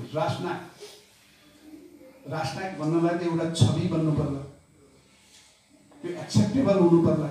तपाईँ हामी समेत स्वीकार्ने हुनु पर्ला मिनिमम रूपमा। ए हो त नि भनिकन, कमजोरी त छन्, यति आलोचना त गरेर जान सकिन्छ, तर हो त नि, मान्छे त हो त नि भनिकन स्वीकार गर्न सक्ने अलिकति त हुनु पर्ला नि। तर त्यो स्थिति त म देख्दिनँ। तर मान्छेहरू लागि परिरहेछ, त्यो योजनाबद्ध ढङ्गले गरिएको छ। अर्थात् उदार तानाशाहीको दिशातिर लिएर जाने मुलुकलाई र मुलुकको विकास यसरी नै हुन सक्छ। यो टाइपको जो लोकतान्त्रिक अभ्यास छ यसबाट मुलुक बन्न सक्दैन भने केपी ओलीको भित्री सोचाइ हो भन्ने मेरो आफ्नो विश्लेषण हो। त्यही ढङ्गले उहाँलाई चिजलाई अगाडि बढाउन खोजिरहनु भएको छ। त्यसैले प्रभुजीले भन्ने जस्तै कम बेसी जिम्मेवारको कुरा गर्यो भने त नेकपाभित्रको अन्तर्विरोधको कुरा मात्रै किन, सिङ्गो अहिलेको स्थितिको विश्लेषण तपाईँ हामीले गर्नुपर्छ। नेपाली कङ्ग्रेसले प्रतिपक्षको रूपमा कस्तो बेरोजगारी भयो यसको मूल्याङ्कन पनि गर्नुपर्छ। केपी ओलीमा जुन किसिमको दृष्टिकोणको विकास हो, संविधानलाई मिचेर सम्पूर्ण लोकतान्त्रिक नर्म्सहरूलाई मिचिकन अगाडि बढ्ने जुन आँट 21औं शताब्दीको तेस्रो दशकमा भन्ने गर्छु कसरी आयो, यसका निम्ति पार्टीभित्रका अरू मान्छेहरू मात्र जिम्मेवार छन् कि सिङ्गो डेमोक्रेटिक फोर्सेसहरू यसका निम्ति जिम्मेवार छन्। यो विश्लेषण समेत तपाईँ हामीले गर्नुपर्छ, अनि मात्रै हामी अलिक कङ्क्रिट कन्क्लुजनमा पुग्छौँ। तर पनि हामीले भन्दाखेरि के भन्ने गरेका छौँ भने कमजोरी कमबेसी अरूका पनि रहे, तर मूलतः अहिलेको प्रधानमन्त्रीको दृष्टिकोण, उहाँ हिँड्न चाहेको बाटो सँगै यो कुरा जोडिएको छ। उहाँले चाहेको भए पार्टीभित्रको अन्तर्विरोध पनि त्यसरी बढ्ने थिएन, उहाँले चाहेको भए संसद विघटन पनि हुन्थेन, उहाँले मार्ग प्रशस्त गर्न सक्नुहुन्थ्यो। उहाँलाई प्रधानमन्त्रीबाट हटाउने कसैको उद्देश्य नै थिएन, बाहिर प्रचार त्यस्तो भएको छ, उद्देश्य थिएन, बाटो आफैले बनाउनु हो, यसरी बनाएर लिएर जानुभयो। अब यहाँ व्याख्या गर्दाखेरि धेरै लामो हुन्छ, सबैले बुझेका छौँ भन्ने लाग्छ मलाई।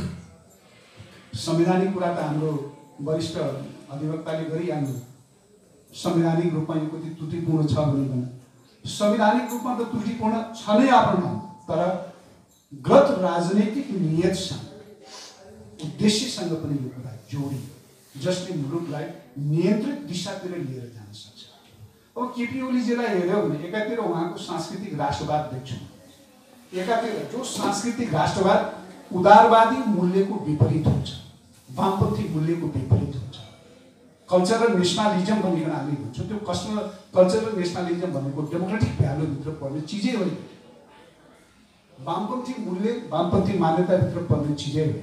त्यसैले हामीले अहिलेको लडाइँलाई केपी ओली भर्सेस माधव नेपाल प्रचण्ड होइन, अहिलेको लडाइँलाई लोकतान्त्रिक मूल्यका निम्ति लडिएको लडाइँ, लोकतान्त्रिक सिस्टमका निम्ति लडिएको लडाइँ, संविधानको बचाउका निम्ति लडिएको लडाइँ र नेपाली राजनीतिमा जो मूल्यहीनता छ, जो विसङ्गति र विकृति छ, त्यसका विरुद्ध लडिएको लडाइँको रूपमा लिनुपर्छ।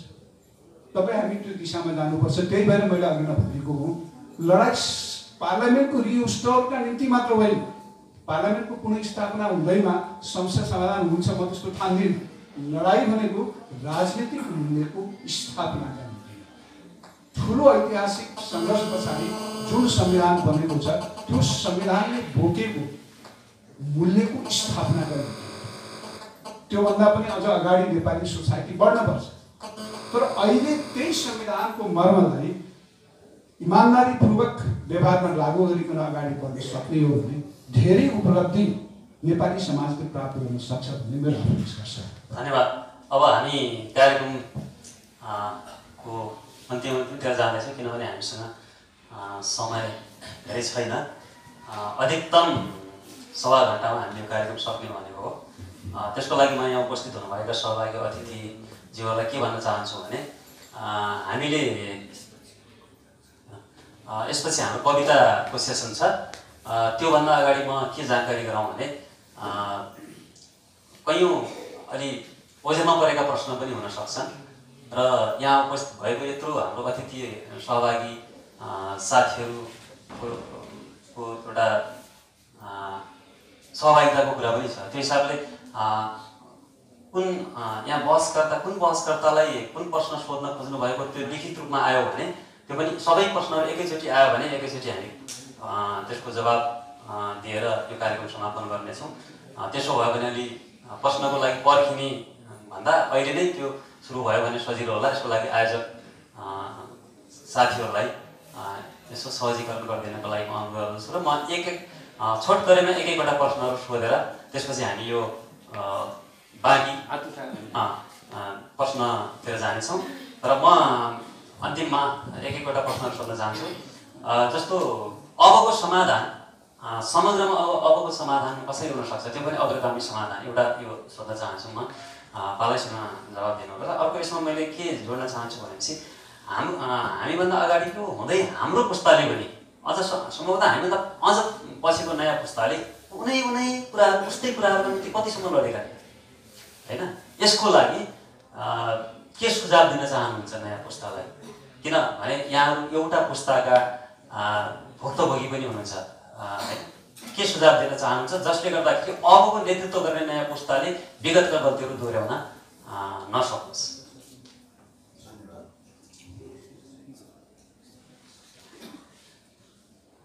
वास्तवमा हाम्रो समाज हरेक तह र तबका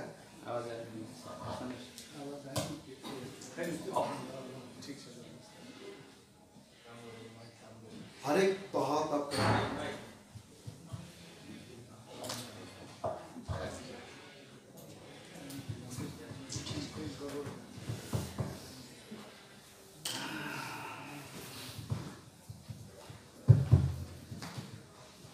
वास्तवमा हाम्रो समाज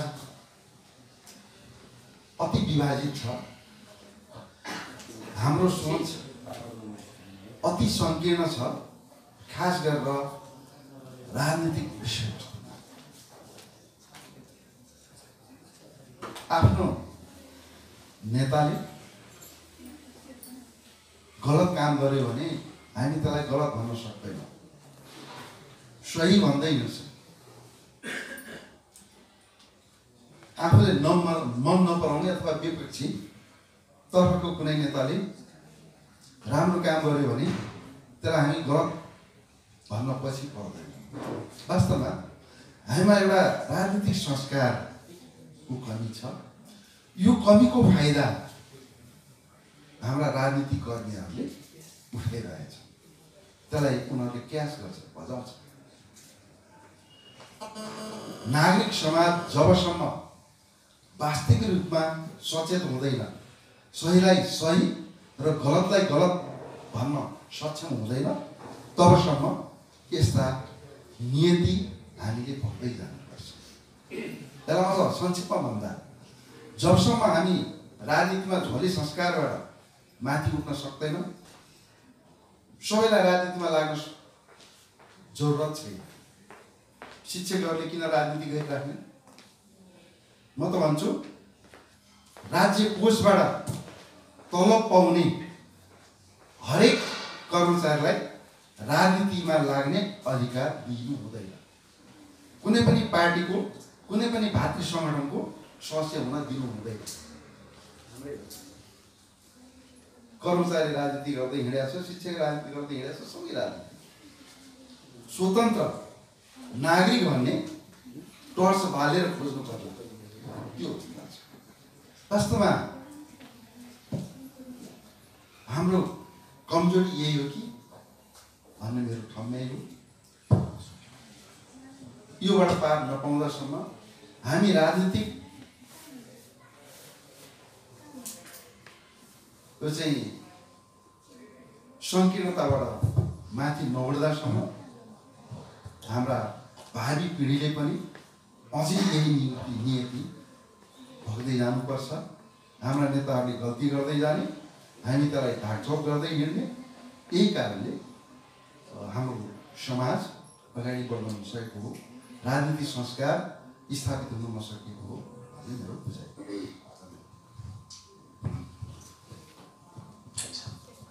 धन्यवाद प्रमोदजी। दुईवटा प्रश्न अगाडि राखिदिनु भएको छ। अहिलेको समस्याको तात्कालिक समाधान भनेको मैले अघि पनि भने संसदको पुनर्स्थापना नै हो। तात्कालिक समाधान भनेको छु मैले संसदको पुनर्स्थापना हो। तर संसदको पुनर्स्थापना भएर मात्रै समस्या समाधान हुन्न। हामीले राजनीतिक मूल्यका निम्ति सङ्घर्ष गर्न जरुरी छ। यसको चर्चा मैले अघि पनि गरेँ। राजनीतिक मूल्यका निम्ति हाम्रो अहिलेको सबैभन्दा ठुलो समस्या भनेको राजनीतिक मूल्यमा आएको भयानक स्खलन नै हो। राजनीतिक दस्तावेजहरू हेरौँ पार्टीको भने त्यति धेरै म समस्या देख्दिनँ। नेपाली कङ्ग्रेसको हेर्नुहोस्, नेपाली कङ्ग्रेसको राजनीतिक दस्तावेज पनि ठिकै छ। उनीहरू जुन आदर्शको कुरा गर्छन्, जुन मूल्यको कुरा गर्छन् त्यो पाइन्छ त्यसमा। अनि नेकपाको कुरा गरौँ, नेकपाको जो राजनीतिक दस्तावेज छ त्यो राजनीतिक दस्तावेज उनीहरूले जसरी आफ्ना कुराहरू राख्ने गरिरहेछन् ठिकै छ। त्यो राजनीतिक दस्तावेजमा पनि म ठुलो समस्या देख्दिनँ। अब रेडिकल इलिमेन्टहरूले नेपाली कङ्ग्रेसको नेकपाका राजनीतिक दस्तावेजहरूको आलोचना गर्न सक्छन्, गर्दै आएका छन्। त्यो बहसको छुट्टो पार्ट। तर सरसर्ती मैले भन्न खोजेको राजनीतिक दस्तावेजहरू हेऱ्यो ठिकै छ। संविधानको निर्माण पनि तिनै शक्तिहरूले गरेर आएका, तिनै शक्तिहरूले सङ्घर्षबाट प्राप्त गरेको उपलब्धि हो यो। त्यसो भने समस्या कहाँ छ? समस्या भनेको त्यही मूल्यको आत्मसातमा छ। भन्ने एउटा गर्ने अर्को, भन्ने एउटा गर्ने अर्को। भनाइ र गराइको बिचको समस्या गम्भीर समस्या हो। र यो समस्याको पीडा मेरो पुस्ताले मात्रै होइन, म पछिको पुस्ता त्यसपछिको पुस्ताले पनि बेहोर्दैछ। यहाँ धेरै पछिल्लो पुस्ताका साथीहरू हुनुहुन्छ। कतिपयमा त मैले चरम निराशा देख्छु। हातिरिक यस्तो मुलुकमा किन बस्ने भन्ने थुप्रो युवा युवतीहरू हुनुहुन्छ, थुप्रो। म एकपटक एकाडेमीमा भएको बेलामा एकजना बोर्डिङ स्कुलका भाइ बहिनीहरू मकाउन बिएमा मेरो कविता पढाइ हुन्छ। त्यो कविताको विषयमा छलफल गर्न मका आउनुभएको थियो। छलफलको क्रममा उहाँले खै सर यो देशमा आफ्नो भविष्य सुरक्षित देखिन। सेन्ट जेभियरका विद्यार्थीहरू असाध्यै राम्रो मानिन्छन् त सेन्ट जेभियर। सेन्ट जेभियरका विद्यार्थीहरू मका आउनुभएको थियो। हामीलाई त आशै छैन, एक किसिमको निराशा छ। त्यही त पढ्नुपर्छ, पढिरहेको छु भन्नुभयो विद्यार्थी भाइहरूले भन्नुभयो।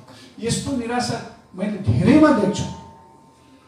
अनि अलिकति पढ्यो अमेरिका जाने, अलिकति पढ्यो अस्ट्रेलिया जाने, अलिकति पढ्यो क्यानाडा जाने, अनि ब्रेन ड्रेन भन्छ नि त्यसको बरु डरलाग्दो तस्बिर हामी कहाँ छ। त यस्तो निराशाको बिचबाट हामी गुजिरहेको छौँ। यो निराशा देशले रूपान्तरणको अनुभूति गर्न नसक्नुसँग जोडिएको छ। प्रगति गर्न हामीले सकेन, मुलुकले समृद्धि प्राप्त गर्न सकेन, परिवर्तन आउन सकेन। अहिले हाम्रो अनिरुद्धजीले भन्नुभयो सबै चिज यसरी विभाजित छ, यसरी विभाजित छ।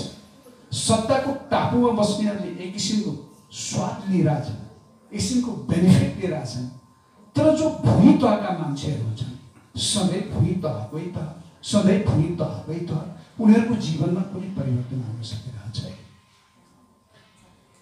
यो स्थिति तपाईँ हाम्रा निम्ति अत्यन्त कठोर स्थिति हो भन्ने मेरो आफ्नो बुझाइ छ। त्यसैले हाम्रो पहिलो लडाइँ तात्कालिक लडाइँ संविधानको संविधान भन्छ संसदको पुनर्स्थापनाका निम्ति हो। तर समग्र लडाइँ भनेको अहिलेको मूल्य, राजनीतिक मूल्य मान्यतामा आएको जुन स्खलन छ त्यसका विरुद्धको लडाइँ हो। अर्को कुरो जो नयाँ पुस्तासँग सम्बन्धित भएर सोध्नु, निसन्देह नयाँ पुस्ताले आफूलाई अझ बढी सचेत र गम्भीर बनाउन जरुरी छ। आलोचनात्मक विवेकमा आएको ह्रास अहिलेको अत्यन्त डरलाग्दो पक्ष हो। तपाईँ हामीले जिम्मेवारीपूर्ण ढङ्गले आफूभित्र आलोचनात्मक विवेकको विकास गरिकन जानुपर्छ भन्ने लाग्छ। हामी कहाँ फेरि अराजकताको विकासको सम्भावना पनि छ। सामाजिक सञ्जाल हामीले हेरौँ त कस्तो प्रतिक्रिया आइरहेको हुन्छ। कतिपय प्रतिक्रियाहरू देख्दाखेरि यो समाज कता जाँदैछ भन्ने लाग्छ। हाम्रो समाजको मनोविज्ञानको निर्माण कसरी हुँदैछ भन्ने लाग्छ अनि डर लाग्छ। त्यो दिशातिर पनि हामीले गहिरा देखिरहेका छौँ अराजकतातर्फ। त्यसैले हामीले आफूभित्र आलोचनात्मक विवेकको विकास गर्नु पर्यो, तर सन्तुलित ढङ्गले र गलतलाई गलत सहीलाई सही भन्ने ढङ्गले तपाईँ हामी अगाडि बढ्नु पर्यो। त्यसका निम्ति सङ्घर्ष गर्नु पर्यो। नयाँ पुस्ता प्रविधि मैत्री मात्रै हुन भएन, त्यो आफ्नै पढाइ लेखाइ आदि इत्यादिमा मात्रै केन्द्रित हुन भएन। त्यो देशको बारेमा, समाजको बारेमा, यसलाई अगाडि बढाउने पार्टीहरू, त्यसका अभियन्ताहरूका कमजोरी, सबल पक्षहरूका बारेमा पनि गम्भीर हुनु पर्यो र आफ्नो लडाइँलाई अगाडि बढाउनु पर्यो। यसै ढङ्गले रूपान्तरणको प्रक्रियामा हामी अगाडि बढ्न सक्छौँ र मुलुकले एउटा काँचोले समयक्रममा फेर्न सक्छ भन्ने मलाई लाग्छ। धन्यवाद। हाम्रो देशको इतिहास एउटा आदेशमा चलेको इतिहास हामीले हेऱ्यौँ भने हाम्रो जनमुखी मूल्य मान्यता, जनताका आवाजहरू सधैँ पुज्ने क्रम भयो।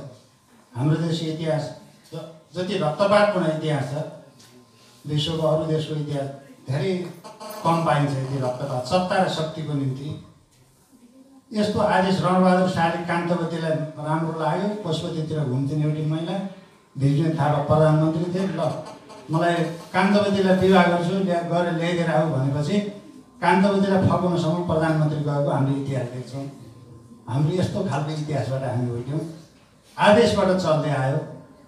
अनि पृथ्वीनारायण शाहले 6वटा थर घर गोर्खाबाट काठमाडौँ आउँदाखेरि 6 खनाल, बोरा, खड्काले 6 थर घर ल्याएर तिनको भरमा शासन चलाउने। अनि भुइँ तलाको मान्छे कसरी माथि उठ्छ, एउटा सामन्तवादी चेतको हाम्रो इतिहास रहँदै आयो। 2004 सालदेखि नेपालमा संवैधानिक एउटा इतिहास सुरु हुन्छ।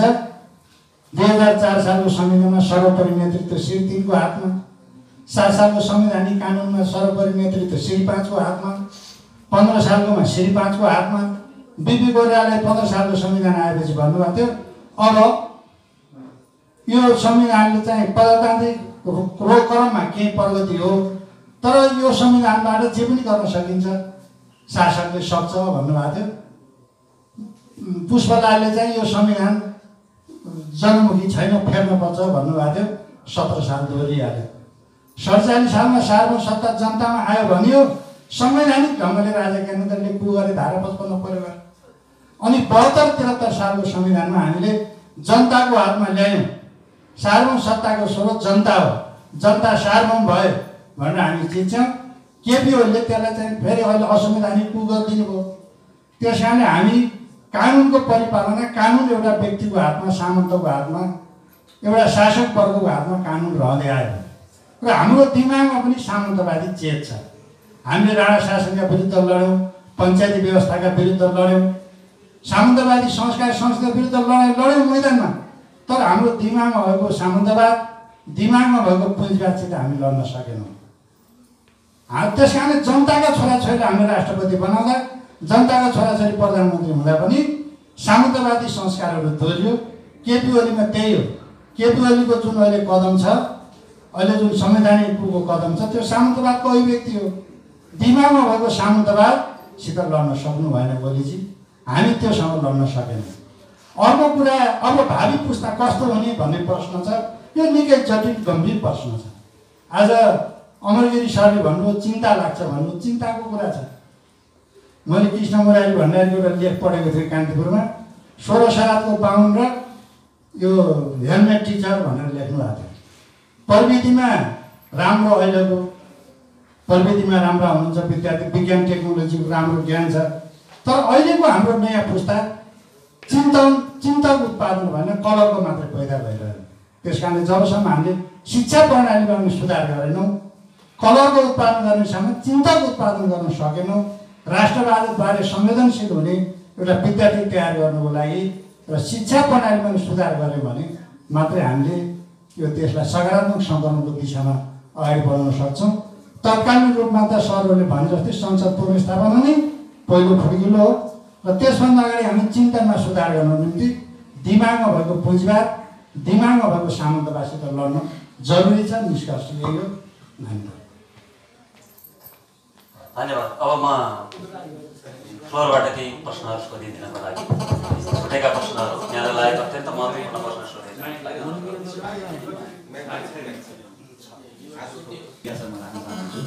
मेरो नाम सुरेश गौतम, म एउटा टिचर पनि हो।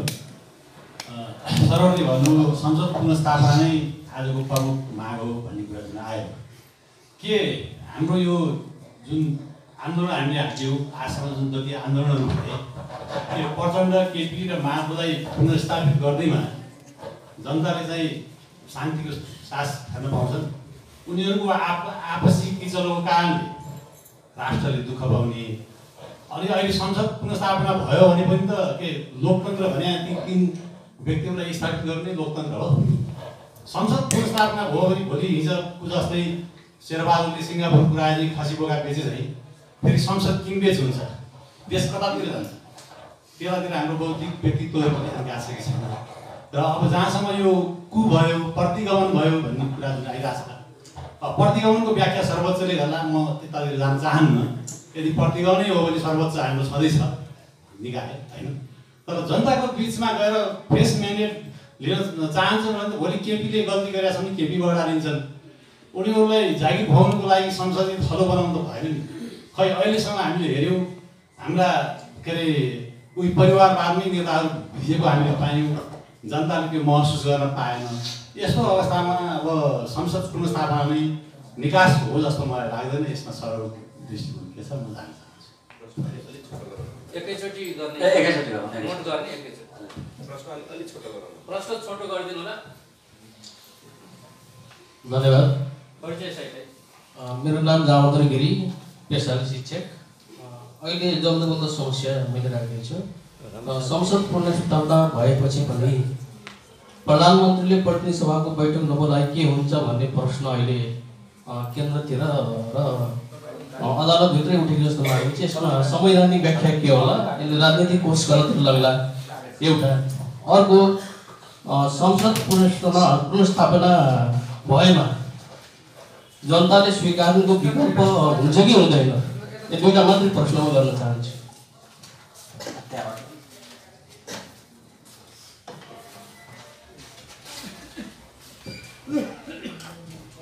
नमस्कार, म लोकराज प्राञ्जली। प्रधानमन्त्री, राष्ट्रपति र त्यसको माथि प्रधान न्यायाधीश यिनी तीनटा प्रमुख मिल्ने हो भने हामी जनता त झन्डो बाम रहेछौँ, बेकाम रहेछौँ। त्यसले गर्दा देश बेचिसके भने पनि त्यसपछि के गर्ने, आखिर तीनजना मिलेर, तीन व्यक्ति मिलेर देश बेच्न बन्द रहेछ जस्तो मलाई लाग्यो। यो एका देशको कथा बन्छ कि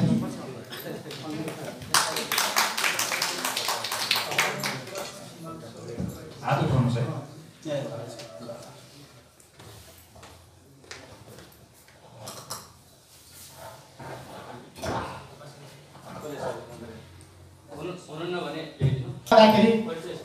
नवीन श्रेष्ठ मेरो नाम।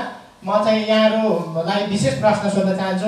असंवैधानिक हो भनेर हामी पब्लिकदेखि लेखकदेखि सबै विद्यार्थीहरू आम सबैले भनिरहेका छौँ र यहाँको निष्कर्ष पनि असंवैधानिक हो भन्ने नै आयो। तर संवैधानिक हो भनेर किन भनिरहनुहुन्छ? संविधानको धारा यतिमा यो छ भने प्रश्न रूपमा न्यायाधीशहरूले बोल्न नसक्नुको कारण के हो? यसमा चाहिँ हामी सधैँ जनताको लाजी मात्रै भइरहने हो, एउटा प्रश्न। दुईटा चाहिँ अन्तर्राष्ट्रिय अभ्यास भनेर भनिराखेको छ, तर अन्तर्राष्ट्रिय अभ्यास हो भने 2-7 दशक लगाएर बनाएको हाम्रो संविधानको मर्म के त? आखिर त्यो च्यातेर फ्यात्दै हुने रहेछ नि। त्यो कारणले गर्दा अबको संविधान त्यहाँनिर संविधानमा त्रुटि हो, यहाँ कार्यान्वयन गरेमा चाहिँ त्रुटि हो भन्ने बारेमा अझै स्पष्ट रूपमा हाम्रो अधिवक्ताबाट अझै त्यो कुरा आउन पाए राम्रो हुन्थ्यो कि। यति नै अन्तिम गरौँ है। नमस्कार, मेरो नाम माधव पौडेल हो। राष्ट्र निर्माणको यदि ठोस कार्यदिशा लिएर कोही व्यक्ति नेतृत्वमा जो होला, एबिसिडी जो होला, लि क्वाङै बनेर आउँछ भने आम नेपाली नागरिकलाई के आपत्ति, यो कुरा के अप्ठ्यारो हुन्छ, यो कुरा चाहिँ प्रश्न त्यहाँ चाहन्छु मैले। मिठा प्रश्नहरू आए।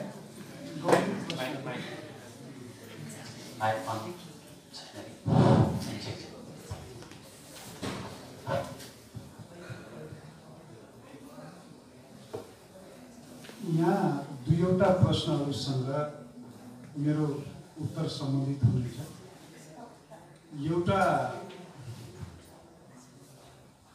पार्लियामेन्ट विघटन गरिकन नयाँ जनादेशमा जान्छु भनिकन कसैले भन्छ भने के त्यो गलत हो र भन्ने प्रश्न मूल कुरो यही हो भन्ने लाग्छ मलाई। अब यो उहाँले भन्दाखेरि अलिकति अर्को ढङ्गले भन्यो भने मतलब माधव नेपाल प्रचण्ड आदि इत्यादिहरूको मात्रै हो र भन्ने किसिमले भन्यो भने मूल प्रश्न उहाँको यदि फ्रेस जनादेशमा प्रधानमन्त्री जान चाहनुहुन्छ भने त्यसलाई कसरी गलत भन्ने, ठिकै त भन्ने देखियो। अब यसमा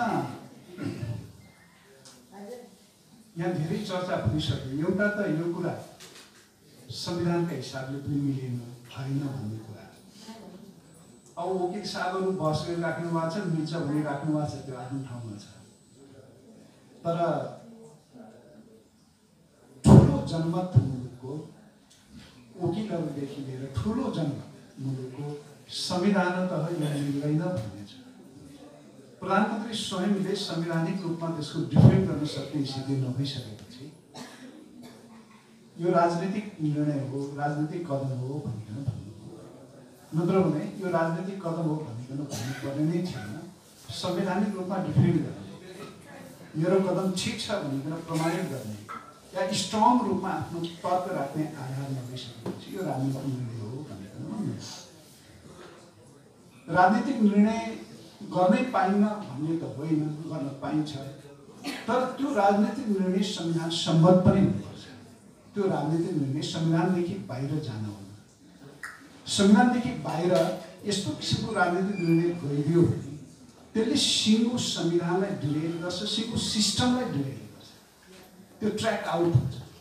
ट्र्याक आउट हो भने के हुन्छ तपाईँ विचार गर्न सक्छौँ। त्यो लिगदेखि बाहिर हो भने के हुन्छ कुरो अहिलेको मात्रै छैन। तपाईँ हाम्रो मुलुकको डेमोक्रेटिक सिस्टमलाई कसरी अगाडि बढाउन चाहन्छौँ भन्ने कुरासँग जोडिएको छ। यसको संरक्षण गर्न चाहन्छौँ कि चाहन्नौँ भन्ने कुरासँग जोडिएको छ।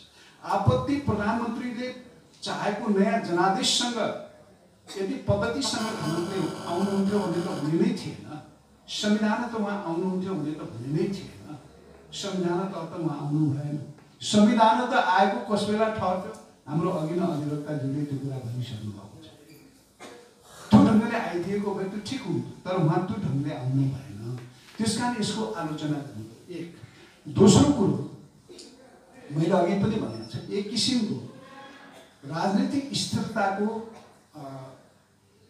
धारणा बनाइकन हामीले संविधानमा प्रधानमन्त्रीले पार्लियामेन्टको विघटन कुन बेला गर्न सक्छ भन्ने कुरालाई स्पष्ट गर्नु। त्यो प्रक्रियामा स्वयं अहिलेका प्रधानमन्त्री, उहाँका कानुनी सल्लाहकारहरू, उहाँका महत्त्वपूर्ण राजनीतिक साथीहरू सहभागी हुनुहुन्छ। आफैले हिजो त्यत्रो विमर्श गरिकन राजनीतिक स्थायित्वका निम्ति, डेमोक्रेसीलाई मजबुत गर्नका निम्ति संविधानत बाँधेको थितिलाई आज आफ्ना विरुद्ध अलिकति चुनौती आयो भन्दैमा भने तोड्न मिल्छ। त्यो तोड्ने कुरालाई लोकतान्त्रिक भन्न सुहाउँछ। त्यस्तो कुराको तपाईँ हामीले ठिक हो भनिकन पक्षधरता प्रकट गर्न सुहाउँछ। मलाई लाग्छ सुहाउँदैन। मैले अघि नै भनेको छु, यो प्रश्न प्रचण्ड, माधव नेपाल, केपीको मात्रै होइन, यत्रो सिङ्गो मुलुक पत्रकारहरू, वकिलहरू, स्रष्टाहरूदेखि लिएर नारीहरू सारा सब अहिले यसको प्रतिवादमा सडकमा ओर्लिएका छन्। यो माधव नेपाल र प्रचण्डको प्रश्न त रहँदै रहेन। प्रचण्ड र माधव नेपालका कमी कमजोरी के छन् तपाईँ हामी आलोचना गर्दै गरौँ। मैले अघि नै भनेको छु, सिंह लेफ्ट र डेमोक्रेटिक पार्टीमा रहेका कमजोरीहरूका बारेमा हामी बोल्नुपर्छ, आलोचनात्मक विवेक हामीमा हुनुपर्छ। तर तपाईँ हामीले अहिलेको स्थिति के हो भन्ने कुराको मूल्याङ्कन पनि गर्नु पर्यो। सिंहको देश यसको प्रतिवादमा उठिरहेछ। यो माधव नेपाल, प्रचण्ड, केपी ओली बिचको सत्ता सङ्घर्षको कुरो मात्रै त रहँदै रहेन। त्यो ढङ्गले चिजलाई हेर्न थाल्यो पनि गलत हुन्छ। तपाईँ हाम्रो दायित्व हो, लोकतन्त्र बचाउने पनि हो। तर अब फेरि म यो पनि भन्छु, प्रश्न सोध्ने या यस्तो विचार राख्ने साथीहरूप्रति सम्मान व्यक्त गर्दै, अब समाजमा भिन्न भिन्न विचारहरू हुन्छन्, भिन्न भिन्न दृष्टिकोणहरू हुन्छन्, यहाँ पनि छन्। अब केपीजीले गर्नुभएको संसद निर्वाचनको बचाउ गरिकन साथीहरू सडकमा ओर्लिनु नै भएको छ, हामीले देखिरहेको छौँ। तर हाम्रो विवेकले भन्ने कुरा के हो भने उहाँको कदम संविधान सम्मत छैन, त्यसले लोकतन्त्रलाई मजबुत बनाउँदैन। म दुईटा कुरा गरेँ। उहाँले 2/3 मेजोरिटीको कुरा गर्नुभएको छ। 2/3 मेजोरिटी ल्याउनु भएन भने, बहुमत आएन भने, हम पार्लियामेन्ट भयो भने के हुन्छ? अहिले एक थरी साथीहरू पार्लियामेन्ट रिस्टोर भयो भने फेरि पनि अस्थिरताको खेल सुरु हुन्छ भनिकन भनिराख्नु भएको छ। कि अस्थिरताको खेल त्यता गएर सुरु हुँदैन? त्यो जोखिम त्यता छैन? यसरी पनि हामीले हेर्न सक्छौँ। तर यसरी हेर्नै परेन। किन हेर्न परेन भने यो कदमै बेठिक छ। बेठिक कदमको प्रतिवाद गर्नु बाहेक, प्रतिवादका माध्यमबाट यसलाई सच्याउनु बाहेक अर्को विकल्प हामीसँग छैन। त्यसकारण अहिलेको हाम्रो दायित्व भनेको यो जो डिरेल गर्न खोजिएको स्थिति छ यसलाई लिगमा ल्याउने हो। र लिगमा ल्याइसकेपछि हामीले गलत कुराको विरुद्ध प्रतिवाद गरिकन फेरि पनि अगाडि बढ्ने र करेक्सन गर्ने बिग्रिएको कुरालाई त्यो त आफ्नो ठाउँमा छँदैछ। त एउटा प्रश्न यो अर्को के थियो कुनै मैले उद्देश्य अब यता छुटेको साथी धन्यवाद। एउटा प्रधानमन्त्रीले प्रतिनिधि सभा विघटन गर्नलाई संविधानले निश्चित व्यवस्था गरेको हुन्छ। त्यो व्यवस्थाका विपरीत संविधान वास्तवमा देशको मूल कानुन, त्यसले राज्यको शासकीय व्यवस्था लगायतका यावत विषयहरू व्यवस्था गरेको हुन्छ। शासन प्रणाली कस्तो हुन्छ, कसरी राज्यको शासन व्यवस्था सञ्चालित हुने, यी कुराहरूमा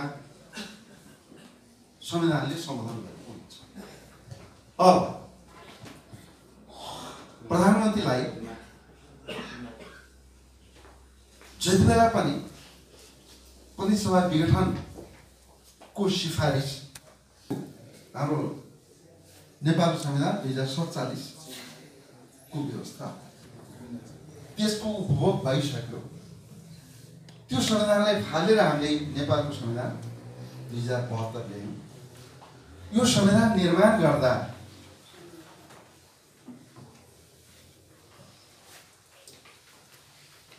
प्रतिनिधि सभा विघटनको सिफारिस गर्ने प्रधानमन्त्रीको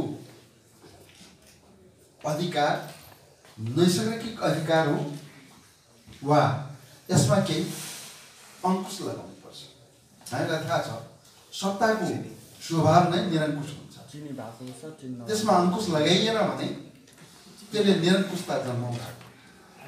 त्यसो भए संविधानमा के बरु उनलाई एकपल्ट प्रधानमन्त्री नियुक्त भयो भने 2 वर्षसम्म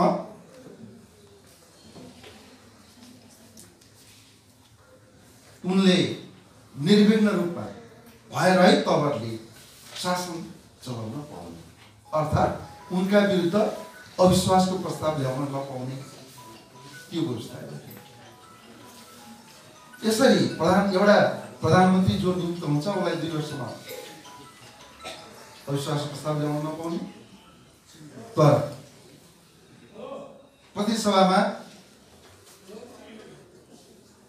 स्पष्ट बहुमत प्राप्त संसदीय दलको नेता जसलाई राष्ट्रपतिले प्रधानमन्त्री नियुक्त गर्छ त्यसरी नियुक्त भएको प्रधानमन्त्रीले प्रतिनिधिसभा विघटन गर्न नपाउने गरी संविधानले व्यवस्था गर्यो।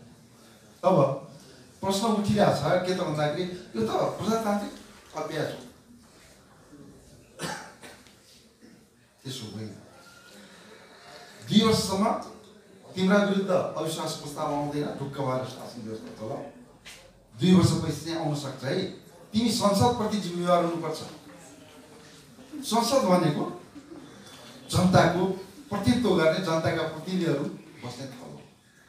वास्तवमा राजनीतिक शासन व्यवस्थाको लगाम संसदको हातमा हुन्छ। संसदले सरकारलाई लगाम लगाउन नसक्ने हो भने त्यो सरकार निरङ्कुश हुन्छ। डेमोक्रेटिक मूल्यको लागि तसर्थ 2 वर्षसम्म तिम्रा विरुद्ध अविश्वास प्रस्ताव आउँदैन, 2 वर्षसम्म चलाऊ। त्यसपछि चाहिँ तिमी संसदप्रति के हुनुपर्छ, जिम्मेवार हुनुपर्छ, जवाबदेही हुनुपर्छ। संसदले चाह्यो भने जति बेला पनि तिमीलाई दण्ड दिन सक्छ, पदच्युत गर्न सक्छ। संविधानले 2 वर्ष पनि गइसक्यो। अब चाहिँ मलाई शासन गर्न मन लागेन। अहिले प्रधानमन्त्रीको के अरे यो प्रतिनिधिसभा विघटन गर्नुपर्ने कारण के हो? प्रश्नकार मलाई संसदले सहयोग गरेन।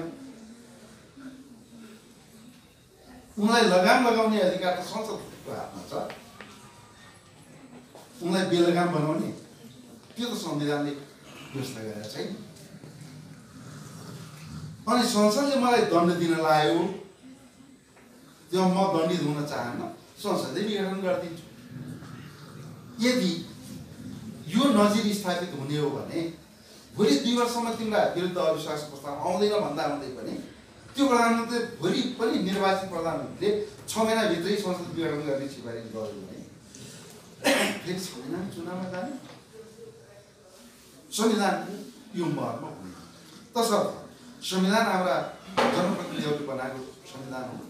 त्यो संविधानको अक्षरशः पालना हुनुपर्छ। संविधानको मर्म अनुसार राज्य व्यवस्था सञ्चालित हुनुपर्छ। अब रह्यो खेल हिजोको 47को संविधानमा पनि संसदमा जुन चाहिँ खसी बोका बिक्री भए जस्तै सांसदहरू बिक्री भए, भोलि त्यही खेल आउँछ, त्यही विकृति निम्तिन्छ भन्ने हाम्रो चिन्ताको विषय हो।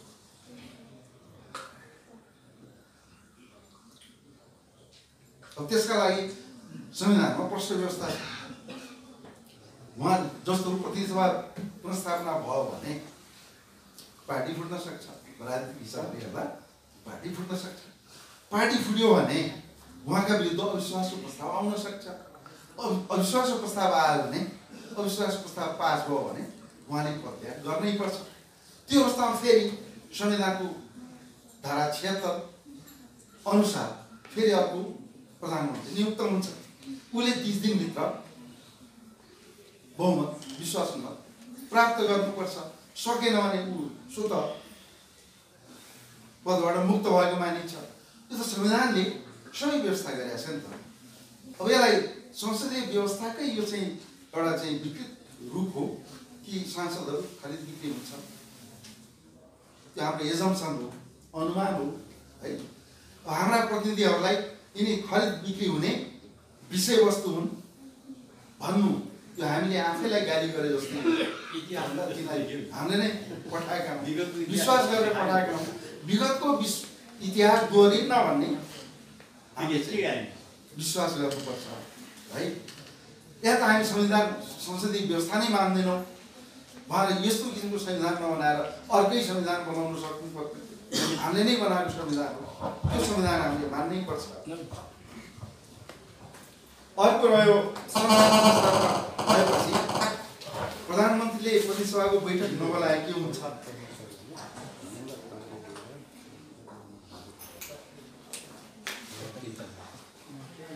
अब यो विषयमा संविधानमै प्रश्न व्यवस्था छ। 6 महिनाभन्दा बढी संसदको अधिवेशनका बिचमा ग्याप हुनु हुँदैन। एउटा अधिवेशन समाप्त भएको मितिले 6 महिनाभित्र अर्को अधिवेशन बोलाउनै पर्छ। त्यो अधिवेशन बोलाउनलाई राष्ट्रपतिका सिफारिस गर्नै पर्छ। राष्ट्रपतिका सिफारिस गरेपछि राष्ट्रपति अधिवेशन बोलाउनै पर्छ। त्यो प्रधानमन्त्रीको पनि दायित्व हो, राष्ट्रपतिको दायित्व। संविधानले तोकिदिएको दायित्व कर्तव्य उनीहरूले निर्वाह गर्नै पर्छ। गरेनन् भने राष्ट्रपति वा प्रधानमन्त्रीले संविधानले तोकेको कर्तव्य पालन गरेन गराइ पाउँ भनेर पब्लिक लिटिगेसन सार्वजनिक सरोकारको विषय ठान्दै जोसुकै नागरिकले पनि सर्वोच्चमा रिट दायर गर्नुपर्छ। तसर्थ प्रतिनिधि सभाको बैठक बोलाउनै पर्छ। बोलाउन भनेर अड्डी लिन पाइँदैन। अब संविधानै मान्दैन, च्याछु पाछु भन्छन् भनेर हामीले चाहिँ अनुमान गर्न मिल्दैन। अनि संसद पुनर्स्थापना नभएमा जनताले स्वीकार्नुको विकल्प हुन्छ कि हुँदैन? सर्वोच्चले संसद प्रतिनिधि सभा पुनर्स्थापना गरिदिएन। प्रधानमन्त्रीको कदम राजनीतिक निर्णय हो, यो विषयमा सर्वोच्च बोल्न मिल्दैन भने स्केप हुन सक्छ। एउटा बाटो। अर्को बाटो यो संसदीय अभ्यास हो। संसद विघटन गर्न पाउनु प्रधानमन्त्रीको विशेषाधिकार हो। संसदीय व्यवस्थामा यो चाहिँ विशेषाधिकार हुन्छ भन्ने मान्यता राख्दै यदि सर्वोच्चले पुनर्स्थापना गरिदिएन भने प्रधानमन्त्रीको कदमलाई संवैधानिक हो अथवा त्यो विषयमा सर्वोच्च प्रवेश गर्न मिल्दैन, त्यो राजनीतिक निर्णय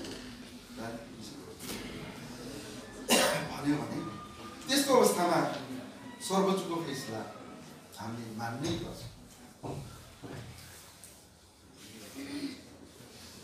यो के त भन्दाखेरि संवैधानिक भाषामा, कानुनी भाषामा, राजनीतिक भाषामा त्यसका विरुद्ध पनि आन्दोलन हुन सक्छ। राजनीतिले फेरि राजनीति प्रत्येक संविधान कानुनभन्दा अगाडि बढ्न सक्छ। यी संविधान र कानुनका बारहरू राजनीतिले भत्काउन पनि सक्छ। विगतमा हामीले देखेका छौँ, विगतमा पनि यस्ता कदमहरू भएका छन्। धन्यवाद। अब हाम्रो कार्यक्रम यो सेसन समापन भएको छ। जब सामाजिक अन्तर्क्रियाको प्रक्रिया अवरुद्ध हुन्छ त्यसपछि त्यसले समाजको गतिलाई पनि अवरुद्ध गर्छ। त्यही नियम अन्तर्गत हामीले यो कार्यक्रम गरेका हौँ र सामाजिक समस्याहरू र समाजिक खतराहरूदेखि डराएर चाहिँ अतीतमुखी बाटो रोज्छौँ भने त्यो हाम्रो समस्या हो। त्यसैले यसको बारेमा धेरै छलफलहरू गर्न सकिन्थ्यो होला। हामी अनौपचारिक रूपमा गर्दै पनि जानेछौँ र फेरि यस्ता खालका कार्यक्रम गर्दै पनि जानेछौँ। यति भन्दै यो बहसमा सहभागी हुनुभएकोमा बहसकर्ता अतिथिज्यूहरूलाई हार्दिक धन्यवाद दिँदै र धैर्यतापूर्वक यहाँ उपस्थित हुनुभएका सम्पूर्ण सहभागी अतिथिहरूलाई पनि हार्दिक धन्यवाद दिँदै यो सेसन समापन भएको घोषणा गर्दछु। धन्यवाद।